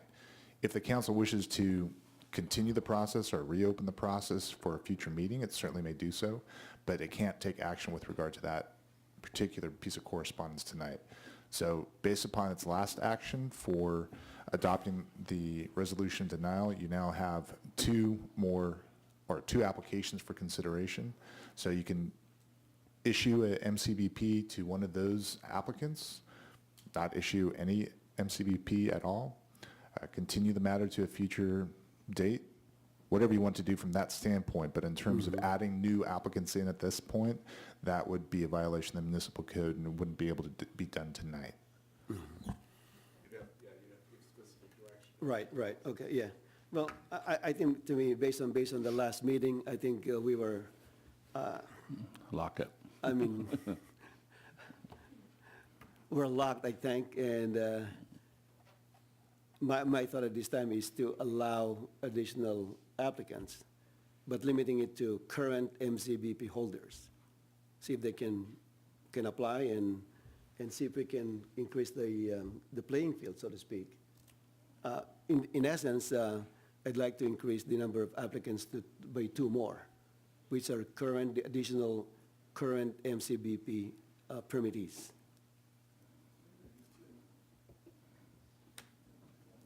Okay, so let me get this right. So you're suggesting, and you certainly have the ability to do this, to open if you could vote to open the process up to current MCBP holders, and that would mean current holders of dispensary permits and other uses? or Other uses, all as long as they're uses? MVP That's fine. I got you. holders. I just want to clarify. So I think that right now, there's going to be four, correct? Including the other two. Mr. Mayor, Yes. if you were to make that decision, there would be they could be eligible, two more could be eligible to apply So for total it. of four can apply Correct, but they again. would have to pay fees and they would have to do full reviews. Okay. Sorry, just clarification, Randy. The current applications that were considered are still considered, they would have to pay fees, they're just carried forward to the next? Correct, they would be carried forward for the two. Yeah, because I say that because we're kind of hopelessly deadlocked at the last meeting. So I think limiting it to two will not give us any different results, I think. Any Well, it comments? sounds like we know what you're talking about. I don't Yes, know what- We don't about- know what the other people are Yeah, doing. they know, that's my thought. But how about Unless Councilmember Hamada? Well, I was going to ask, Mr. Mayor,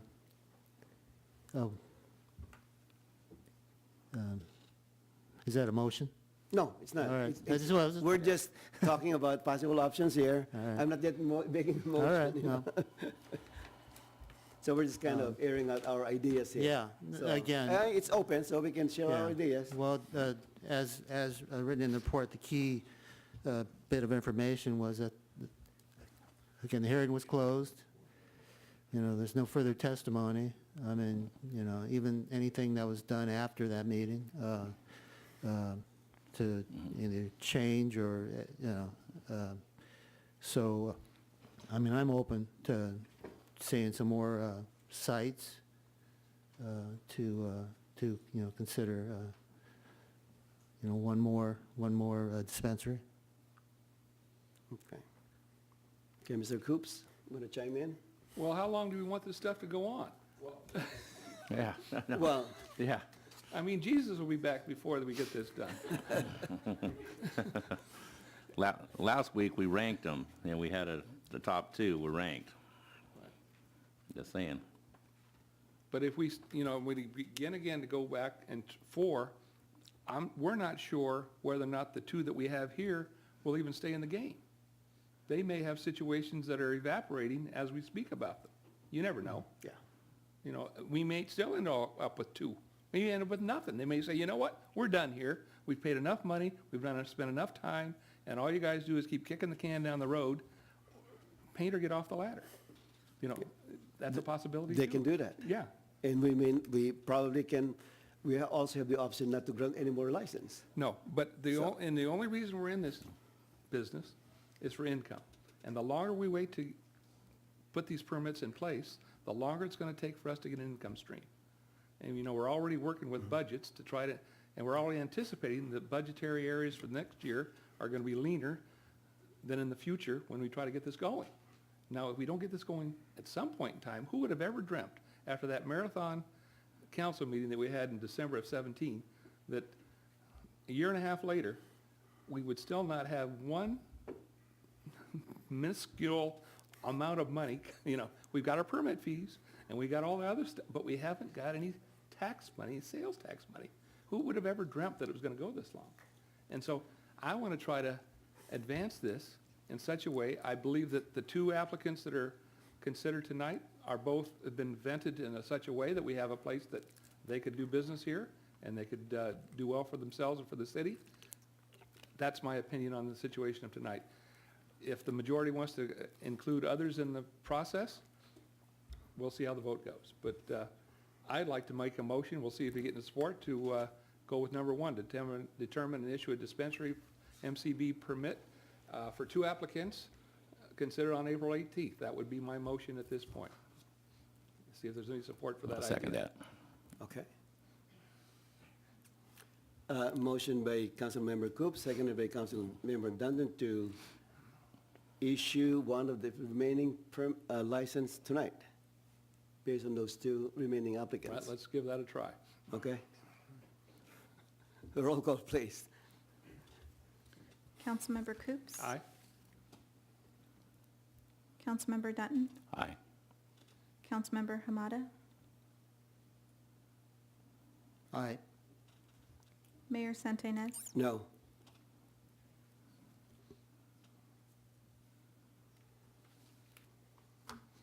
All right, so at least we know the direction we're going to take this evening.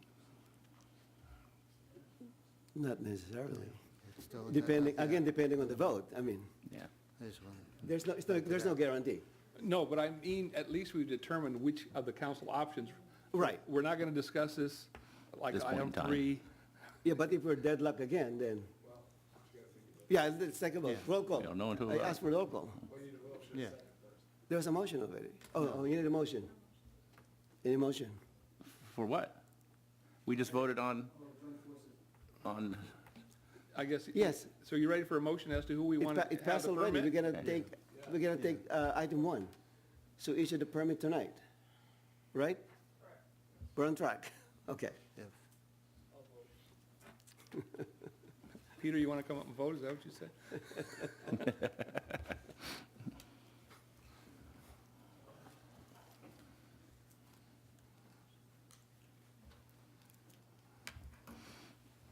should we talk about both of them before?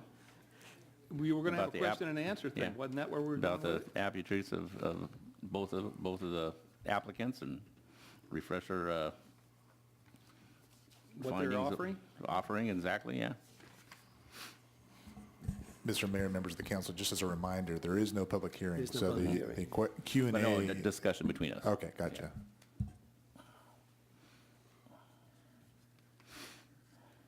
I think we have one operator with experience of a dispensary and one without. That's what it's boiled down to tonight. And one that could, if I remember right, he was offering to open fairly quickly and pay the liquidated damages that were prescribed at the amount that was equal to or greater than anybody else. That was one of the applicants offering. Do you remember that? Well, I think they're offering similar amount of money in terms of guaranteed income to the city. They're not too far off, since I started at $100,000 for the first 6 months, which was, I think, doing well for us. But, Councilor Hamada? Well, to me, when, again, being in the second round of this, so to speak, and I always saw it as location, location, location, just like real estate. And, you know, the one location,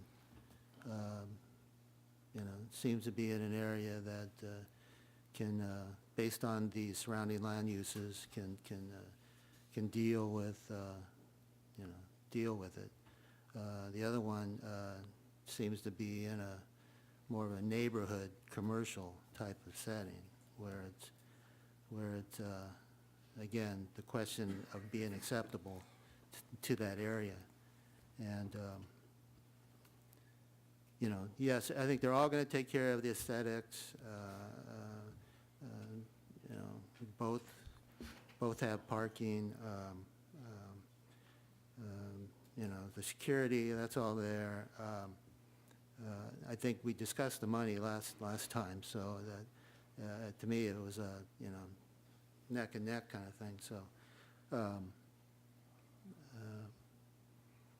I just think it just, from my standpoint, I'm driven by being in the right place. So you're alluding to locations better than experience? Well, again, just, you know, the experience, again, this business, you know, is going to change. And I think with, you know, the backgrounds, what I saw, what I evaluated, I think, you know, one in the right location, I think will be better. So is the right location, all of them on Artesia or south of Artesia? Well, I think that's where the most of the traffic is. I think people, it's proximity to the freeway. I don't think it's one of those where, you know, build it, they will come. I think, you know, it's, I think where the numbers are going to occur. I know, again, you know, geography, it ends up, you know, it ended up, yeah, they're all down on, you know, major boulevards. And I think that might be the best place to be.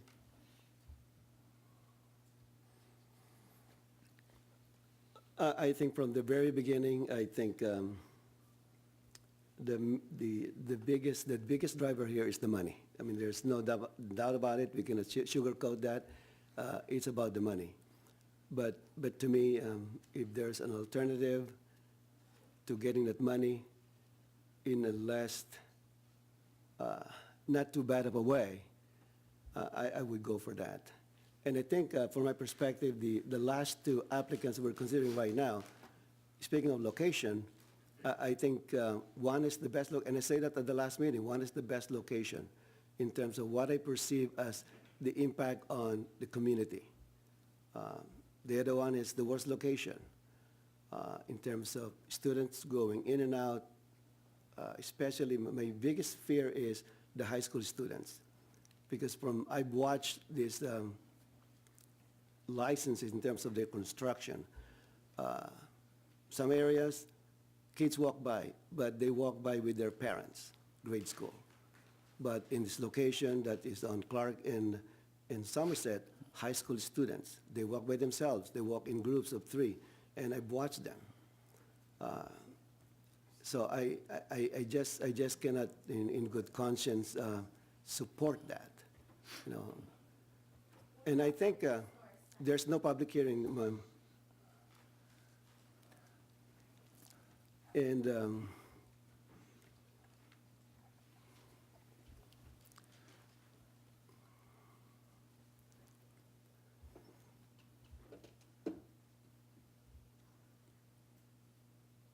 As far as the experience is concerned, I think to me at this point, since there is a guarantee, I can live with less experience as long as they can have a consultant working with them. What's the worst case scenario? They give us money. They don't sell anything. As long as they can guarantee us the money's flowing in every month, whether they open or not. I mean, experience doesn't matter anymore because the money will be coming in anyway. With cannabis? Experience doesn't matter with cannabis? And what I'm saying is, it's not a big difference anymore because they're gonna have a consultant, okay? Yeah. So if the money's flowing in, the guarantee, based on the last meeting, the guarantee on the first year, I think it's 125,000 for 6 months, and then 250 after that. Whether they sell a single ounce of marijuana or not, they'll give us the money. So, If there's money. anyway, that's my thought. I mean, I'm not here to debate. Yeah. Okay. And then, well, I know what the applicant, I gotta wonder, I voted for some cannabis place that is close to my residence, and I voted for a cannabis place close to my business. And it's kinda, I might regret saying this, but certain people live close to this area of corner of Clark and South, and I kinda wonder what's really going on.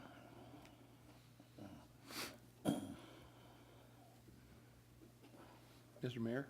Yes, Mr. Goops. So I totally understand what you were worried or concerned about, the location of the Somerset and Clark location. But I truly believe that if that property were to develop like it's been suggested, it'll actually be more secure. He's going to have, we require indoor and outdoor guards or security. There's going to be video inside and out. So the area will actually be safer.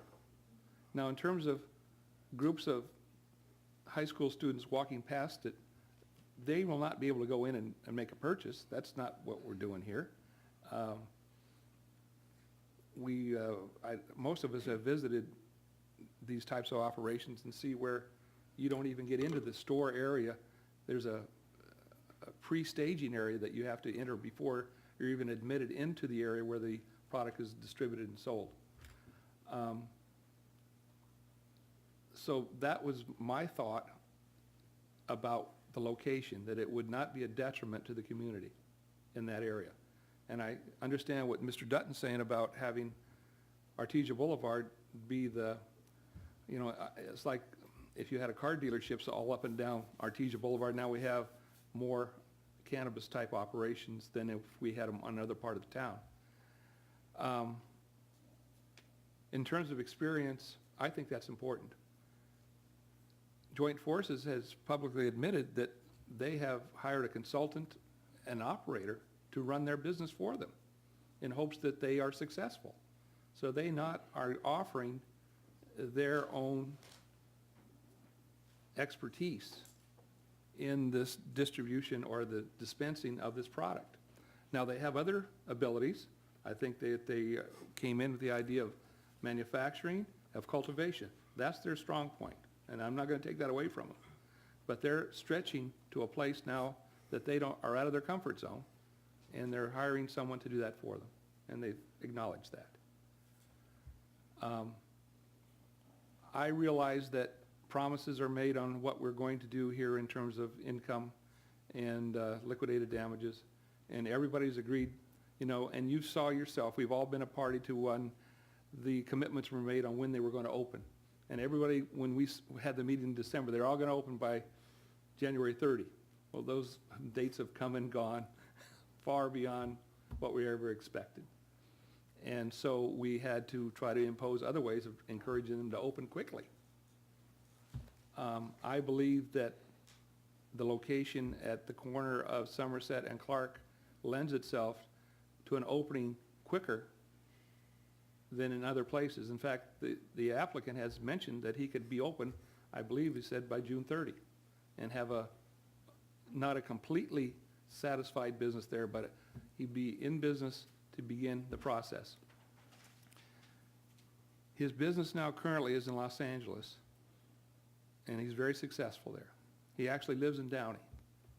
He has indicated that his plan is to make his headquarters in Bellflower, since he doesn't want to go to LA every day. He'd rather live in Downey and commute to Bellflower and conduct his business from there, and the location in LA would be a secondary place to go to work. So we're going to have the guy that's going to be operating this, the owner, is actually going to be on the site in Bellflower, doing the things that make, I find in my business, and Ray, you're right behind me on this, our employees only work as hard as we do. When we're on site, they do well. You walk away, and it's not quite as effective. Would you agree with that? 100%. Right. And so I believe that if you have an owner that is going to be on site, determining how that direction of his business is going, he will be able to achieve the things that are being promised. Whereas I do not have the confidence in someone that's farming out the dispensing part of the business to be as conscientious as they would be as if they were totally on the site, living in Downey, coming to Bellflower, being a part of our community, sponsoring things that we find to be important, things like Bravo and Little Leagues, and a part of our community, not some faraway distant owner, someone that's local, someone that wants to contribute. So that, in my mind, the location is better, the operator is better, the income, like you said, is equal to or greater than, but I think it's a more of a chance to achieve the promises that have been given with someone with that kind of background. That's all I have. Okay. Any other thoughts? Well, let's just see how this goes. Okay, go ahead.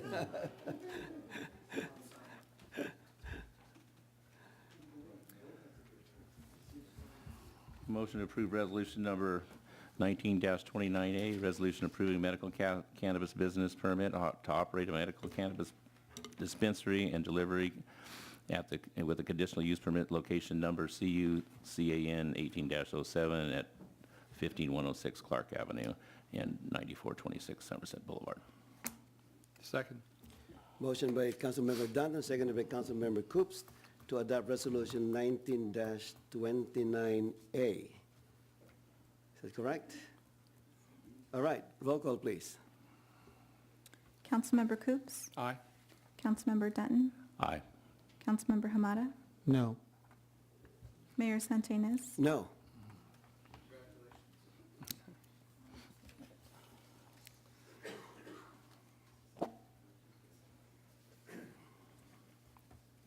Can you go, put back the previous slide?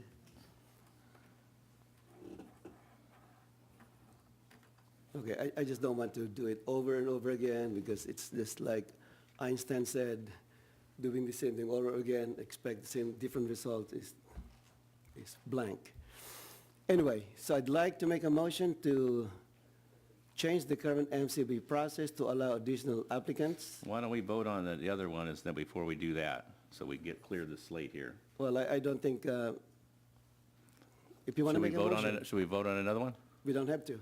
But We if you don't want to have make to. a motion, I don't have to, okay. you don't have to. Okay. It's just going over and again.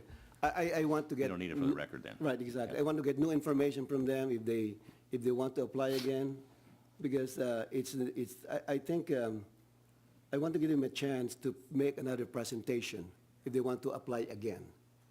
So I want to make a motion to change the current MCB process to allow additional applicants limited to current MCBP holders. Which requires, it's a two-step process, and we need to amend the code. So we have to bring that item back to the next meeting, and then at that point, we'll set a date for deadlines for the additional applications, if you're gonna do that, just so you know. What's our time frame for that? I mean, it could be as quick, you probably need 6 weeks. 2 weeks for the code change, and then 4 weeks. Yeah, because we'll have to public Yeah. hear it. Yeah, they have to notice public hearing, et cetera. Yeah. Is there any way that we can expedite the process?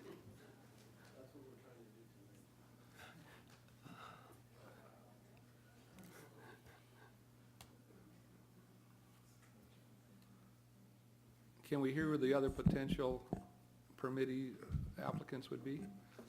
Mr. Mayor, members of the council, perhaps we can take a 5-minute recess so I can wrap my brain around this one. Say it again.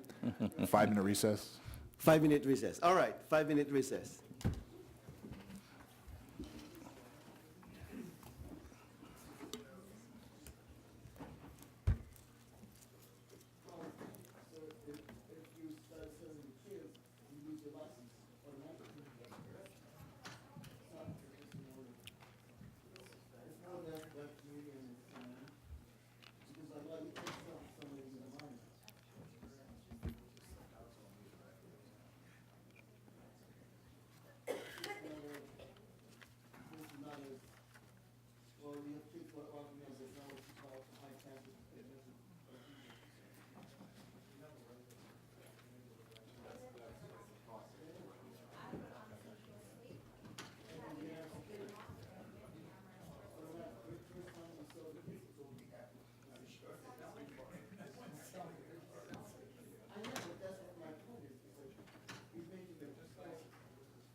Wayne, it's not over yet.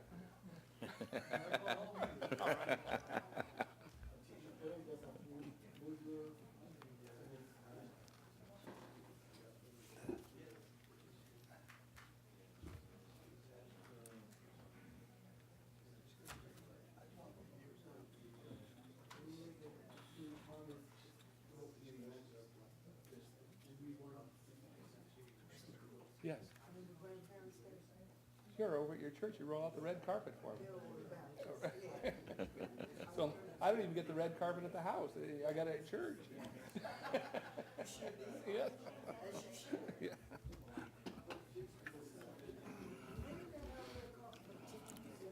Yeah, if you got that, that would work. Yeah, you went first cabin. Yeah, yeah.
got the attorney all confused now, huh? No, no, no. This is not for the DTCs.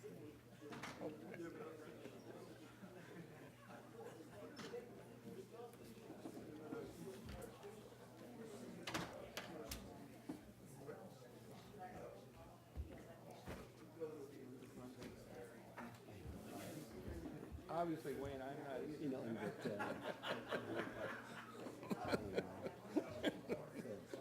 I'm so I was kind of proposing to get a fence around it. I'm pitching. I got nothing. And we were one of the audience. But I look at the park in Lakewood.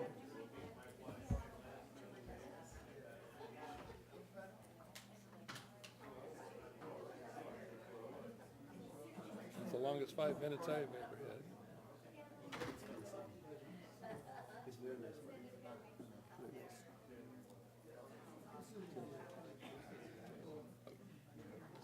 So it's love at night. And if we're successful in that, we can do the same thing on the Constitution Park.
Any good news? Hey, first time mayor. You're the first mayor that stumped the attorney. Yeah. Add that to the list, Sonny. You know, hey, Panoni never had to take 3 cents to get his costs together. Yeah, look how that turned out. Yeah, 1.7 million. All right, we're reconvening the meeting. Okay, Mr. City Attorney. I asked you the question if there's something, some way to kind of expedite the process? So, Mr. Mayor, members of the council, I have put on my thinking cap. My suggestion in order to help expedite the council's decision-making with regard to this is as follows. First of all, deny the remaining applications tonight. So the two applications where the council's been deadlocked on the two remaining applicants, simply adopt the resolutions of denial for those two applicants. Based upon that, what we will do is basically the process that or re-implement the process that the council considered tonight, which was twofold. One was an application for reconsideration based upon the denial of renewals from last year. So part of the applications this time around was you had to prove that there was a denial.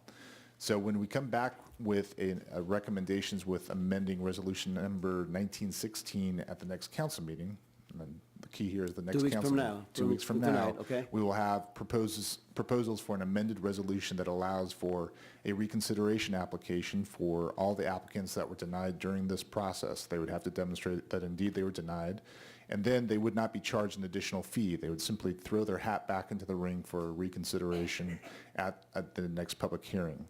We would also propose in that amended resolution to expand the application to those new applicants that wish to throw their hat in the ring. Those applicants would have to show, first of all, that they were proposing a location that already has a conditional use permit attached to it. And remember, a CUP runs with the land, so it's not dependent upon the original applicant getting the CUP. So, for example, you know, if ABC came in with an application back in 2017, but that applicant is no longer in the picture, the CUP is still attached to the land. So a new applicant could come in, acquire that property, and file an application for MCBP permit for that location because we've never revoked the CUP associated with it. So the new applications would come in, demonstrate that they have a CUP, demonstrate that they want to have a dispensary license, for example, and they would have to pay the reduced fee that was already established in resolution number 1915 because we don't have to process a CUP application. So we only have to process a traffic engineering, I believe it's a traffic study, and a couple of other studies associated with that particular location based upon the business plan of the new applicant. So the upshot of all of this is we would come back with proposed amendments to the existing application process at the next meeting. If the council decided to move forward with that process, we would accept applications within a very short time period, process those applications, and have public hearings set probably, what, Randy, at the beginning of June, end of May, in that time frame? Yes, that would be reasonable. So we're looking at first meeting in June for a public hearing. And we would also, well, the resolution would be open for discussion if you wanted to expand, for example, the number of licenses available or whatever. But that's sort of the framework that I came up with in the 5 minutes that we had for the recess. Okay, so let me clarify. So in that scenario, for example, let's say Calumet and Joint Force want to be reconsidered again. How much fee would they have to pay? My proposal would be zero because it's Zero already for been them. processed. Okay, correct. good. All right. So for the other two permittees right now, if they want to add dispensary into their application, how much will they pay? There was the reduced amount. I don't have the number off my Okay, top but of my something head, to but there recover was a cost. there was already a fee that was adopted by the council that was reduced from the 28.5, and I forget what the number is off the top of my head. But the reason for the reduction is we don't have to process a conditional use permit application. We're only processing the operations part of the license. And then if they're applying for a different location that has been previously vetted with the CUP? Correct. If the CUP is still in effect, then we don't have to process the CUP part of the application. Will there be additional fee for that, or just No, basically the traffic study? It's a reduction Reduction actually in in fee. the overall fee. Standard fee that we adopted last time. Okay, Correct. all right. And just for clarity's sake, I mean, all of the applications that the council denied, all of those applicants would have the opportunity to throw their hat in the ring again without a fee for reconsideration, just so the record's clear on that. Okay, so for tonight, what action do we need to take? Simply give direction to the city manager to come back in 2 weeks with a resolution with proposed amendments as I've described tonight. And then at the same time, deny the two Correct. applications tonight so that they can come back for Correct. reconsideration? Correct. Okay, all right. Any question for our city attorney? I have one. Go ahead. So when we meet again, you mentioned that we could actually change the number of permits being issued. That's a The policy ordinance is decision. open for discussion, you can do it, you can change it. But I mean, at the next meeting, could we have that discussion? Yes. And say, potentially, let's go to 5 dispensing, and we have our 2 favorites, and they each get one, and call it a day? Yes, If the that's what you resolution, wanna do. resolution number 1916 also sets the maximum number of permits that the council has agreed upon issuing. So that resolution would be open for amendment. So what I've described here is just what the council has talked about tonight. But certainly if that's something the council wanted to do, you could do it at that point. Because right now, we're limited to 4 by Exactly. resolution, right? But it sounds to me like we have the ability to change the number of dispensing permits, or I guess all permits. Obviously, we're locked. Obviously, we're locked. It's pretty visible. Other than that, we could unlock ourselves by adding another dispensary permit. Would that be acceptable to you guys? I don't even discuss that tonight, it's not on the agenda, so we'll, But if you. that is something that Yeah. can be discussed at a later date. Correct. I think what you're looking for is the direction the city attorney gave you to us, bring this item back so you can have a full-throat discussion on it in 2 weeks' time.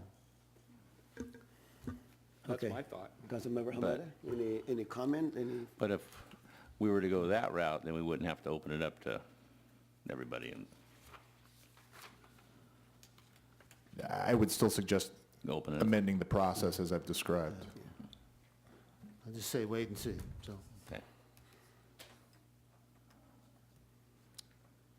Okay, well, I think it's a plausible approach. I think that's something that we should take to get out of this dilemma. So with that, I'd like to make a motion to, for the council, city council, to adopt resolution 19-28B. No, And- would you, at least for the record, want to just do it as an approval and then let it, if it goes to 2, right? Well, make a You motion. know, I just- You got a fort, you got. Make a motion. Oh, yeah, A well, that's fortune not reader. good, but I just wanted to be sure that I'm going to go that route. All right. I'd like to make a motion to adopt resolution number 19-28-A. That's a resolution approving a MCBP to operate a medical cannabis dispensary with delivery at conditional use permit location number CU-CAN 17-18 at 10040 Artesia Place. I'll second the motion. Roll call, please. Councilmember Coops? No? Councilmember Dutton? No. Councilmember Hamada? Aye. Mayor Santenaz? Aye. Well, Okay, that's remember true. Einstein. At least we're consistent. All right. So with that, I'd like to make a motion for the City Council of Bellflower to adopt Resolution 19-28B, denying CUP, MCBP for joint forces, and also 19-29B, denying MC permit to Clark, Calumet Group, Inc. Oh, I'll second that. You're looking for a second. Motion by the mayor, seconded by Councilmember Danton to adopt Resolution 19-28B and 19-29B. Roll call, please. Councilmember Coops? Aye. Councilmember Dutton? Aye. Councilmember Hamada? Aye. Mayor Santenaz? Aye. Yeah, we You agree got a on 4-0. Hey, all right, very good. All right, council reports. Councilmember Coops. Mr. Mayor and members of the Wait a minute. council. Oh, no, we have to take action. All right. Okay. Well, the direction, you just want direction, right? If you could simply confirm, The motion is outlined by the city attorney previously. Okay. correct. And the direction forward, accepting new MCBB applications. That's all you need I to say. make a motion to adopt the recommendation by the city attorney. Second. And explore the Yeah. avenue of Yes. more It's dispensaries. what, yeah, Carl said. That's Just what Carl said. Yeah, as stated by the city attorney. Roll call, please. Councilmember Coops, Aye. Councilmember Dutton, Aye. Councilmember Hamada, Aye. Mayor Santenaz. Aye, another 4-0. Woo. We're on a roll here. All right. Council reports. Councilmember Coops. Probably all of you seen that we've got In-N-Out Burger, we've got construction going on there, and that's exciting to know that the widening of the street continues, and the construction of the In-N-Out Burger should be done in about 94 days, something like that. We're hoping that Steelcraft opens up before the In-N-Out Burger. I think they've got a thought of opening part of their container restaurants middle of June. Is that it, Sonny? Was the soft opening? Did you remember the date that they gave to Steelcraft? No, this month, This month. but And I think it's going to be delayed It's going to be delayed, and we're, because of Edison. all right. But anyway, more Steelcraft. exciting stuff on Bellflower Boulevard. Well, maybe not. Maybe not. Yeah. Okay, maybe not. What is the soft date right now for Steelcraft? Well, they moved it back a week, so what is it, May the 20th? Early May now. Early May. That's optimistic, so I'll go the middle of May. Middle of May, okay. So stay tuned. We've got some great things opening up on the boulevard. And when are we going to start the process with Dunkin' Donuts? They ought to be, they're moving too? Yeah, oh yeah. Dunkin' Donuts, of course, would be on the other side of the street, across the street from Golden Corral. So exciting stuff here on the boulevard. We're going to continue to talk about cannabis in our town. And the Exchange, they're looking at trying to open the Exchange by late fall. The Exchange, which is the, what we once knew as the J.C. Penney building, south side of Artesia on Bellflower Boulevard. It's a big wooden structure in the front that says the Exchange, where they will have a microbrewery, restaurants, and a corporate headquarters for Steelcraft. And a shared office space. And shared office space. That ought to perk up that whole end of town. You saw that they tore down the old Woody's Drive-In at the corner of Cedar and Bellflower Boulevard, because there's a project going to go in there. It's going to greatly improve that area of town. If you want to go back in history, that when I was a kid, that was called The Clock. Then it became the A&W Root Beer Place, and then it became Woody's Drive-In Dairy, and now it becomes a demolished area. So that's all I have. Thank you for your indulgence. Okay. Councilmember Dunn. I wish everybody a good night. Okay. Thank you. Councilmember Hamada. Yes, thank you, Mr. Mayor. Just wanted to mention that I attended the Easter egg hunt this past Saturday after I finally woke up from my trip to Europe. And Welcome back. thank you. And I just wanted to recognize, again, Olive Crest for hosting. They did a great job. I heard there was over 400 kids that participated, and they had a lot of donations. So again, want to recognize the added sponsors, which was Wells Fargo, I believe Kiwanis, and so kids had a great time, and there was plenty to give away. And again, I want to thank Olive Crest for stepping up and again hosting. Thank you, Mr. Mayor. Thank you. Just a few items here. On Wednesday, April 10th, I attended the graduation of at ABC Adult School. One of our residents, Misty Varias, she was recognized as one of the most outstanding students of ABC Adult School. So again, congratulations to Misty. I also attended the outgoing mayor farewell party for outgoing council member Elito Santarina of City of Carson, and also went to the Good Friday breakfast in Long Beach with the guest speaker, former Sheriff Jim McDonald. And also this afternoon, I stopped by Steelcraft and talked with the artist, Johnny Alexander, who's doing the mural on one of the containers featuring the Bellflower apple flower. And also, I joined the educational tour sponsored by the U.S. Army To me, this is just a big eye-opener for me in terms of the opportunities that they give to high school students. And I just didn't realize, we went to Fort Sam Houston in San Antonio, Texas, and they're specializing in the medical profession.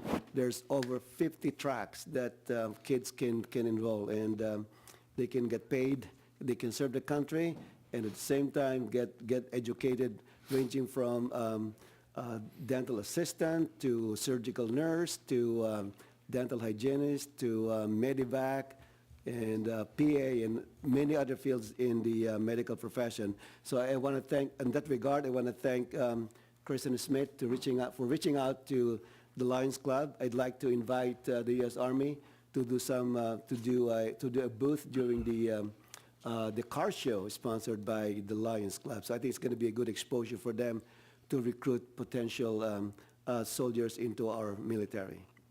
So with that, we are adjourning tonight's meeting to the next regular meeting of the Bellflower City Council at 5:30 p.m. on Monday, May 13, 2019. This meeting is adjourned at 9:14 p.m. Thank you.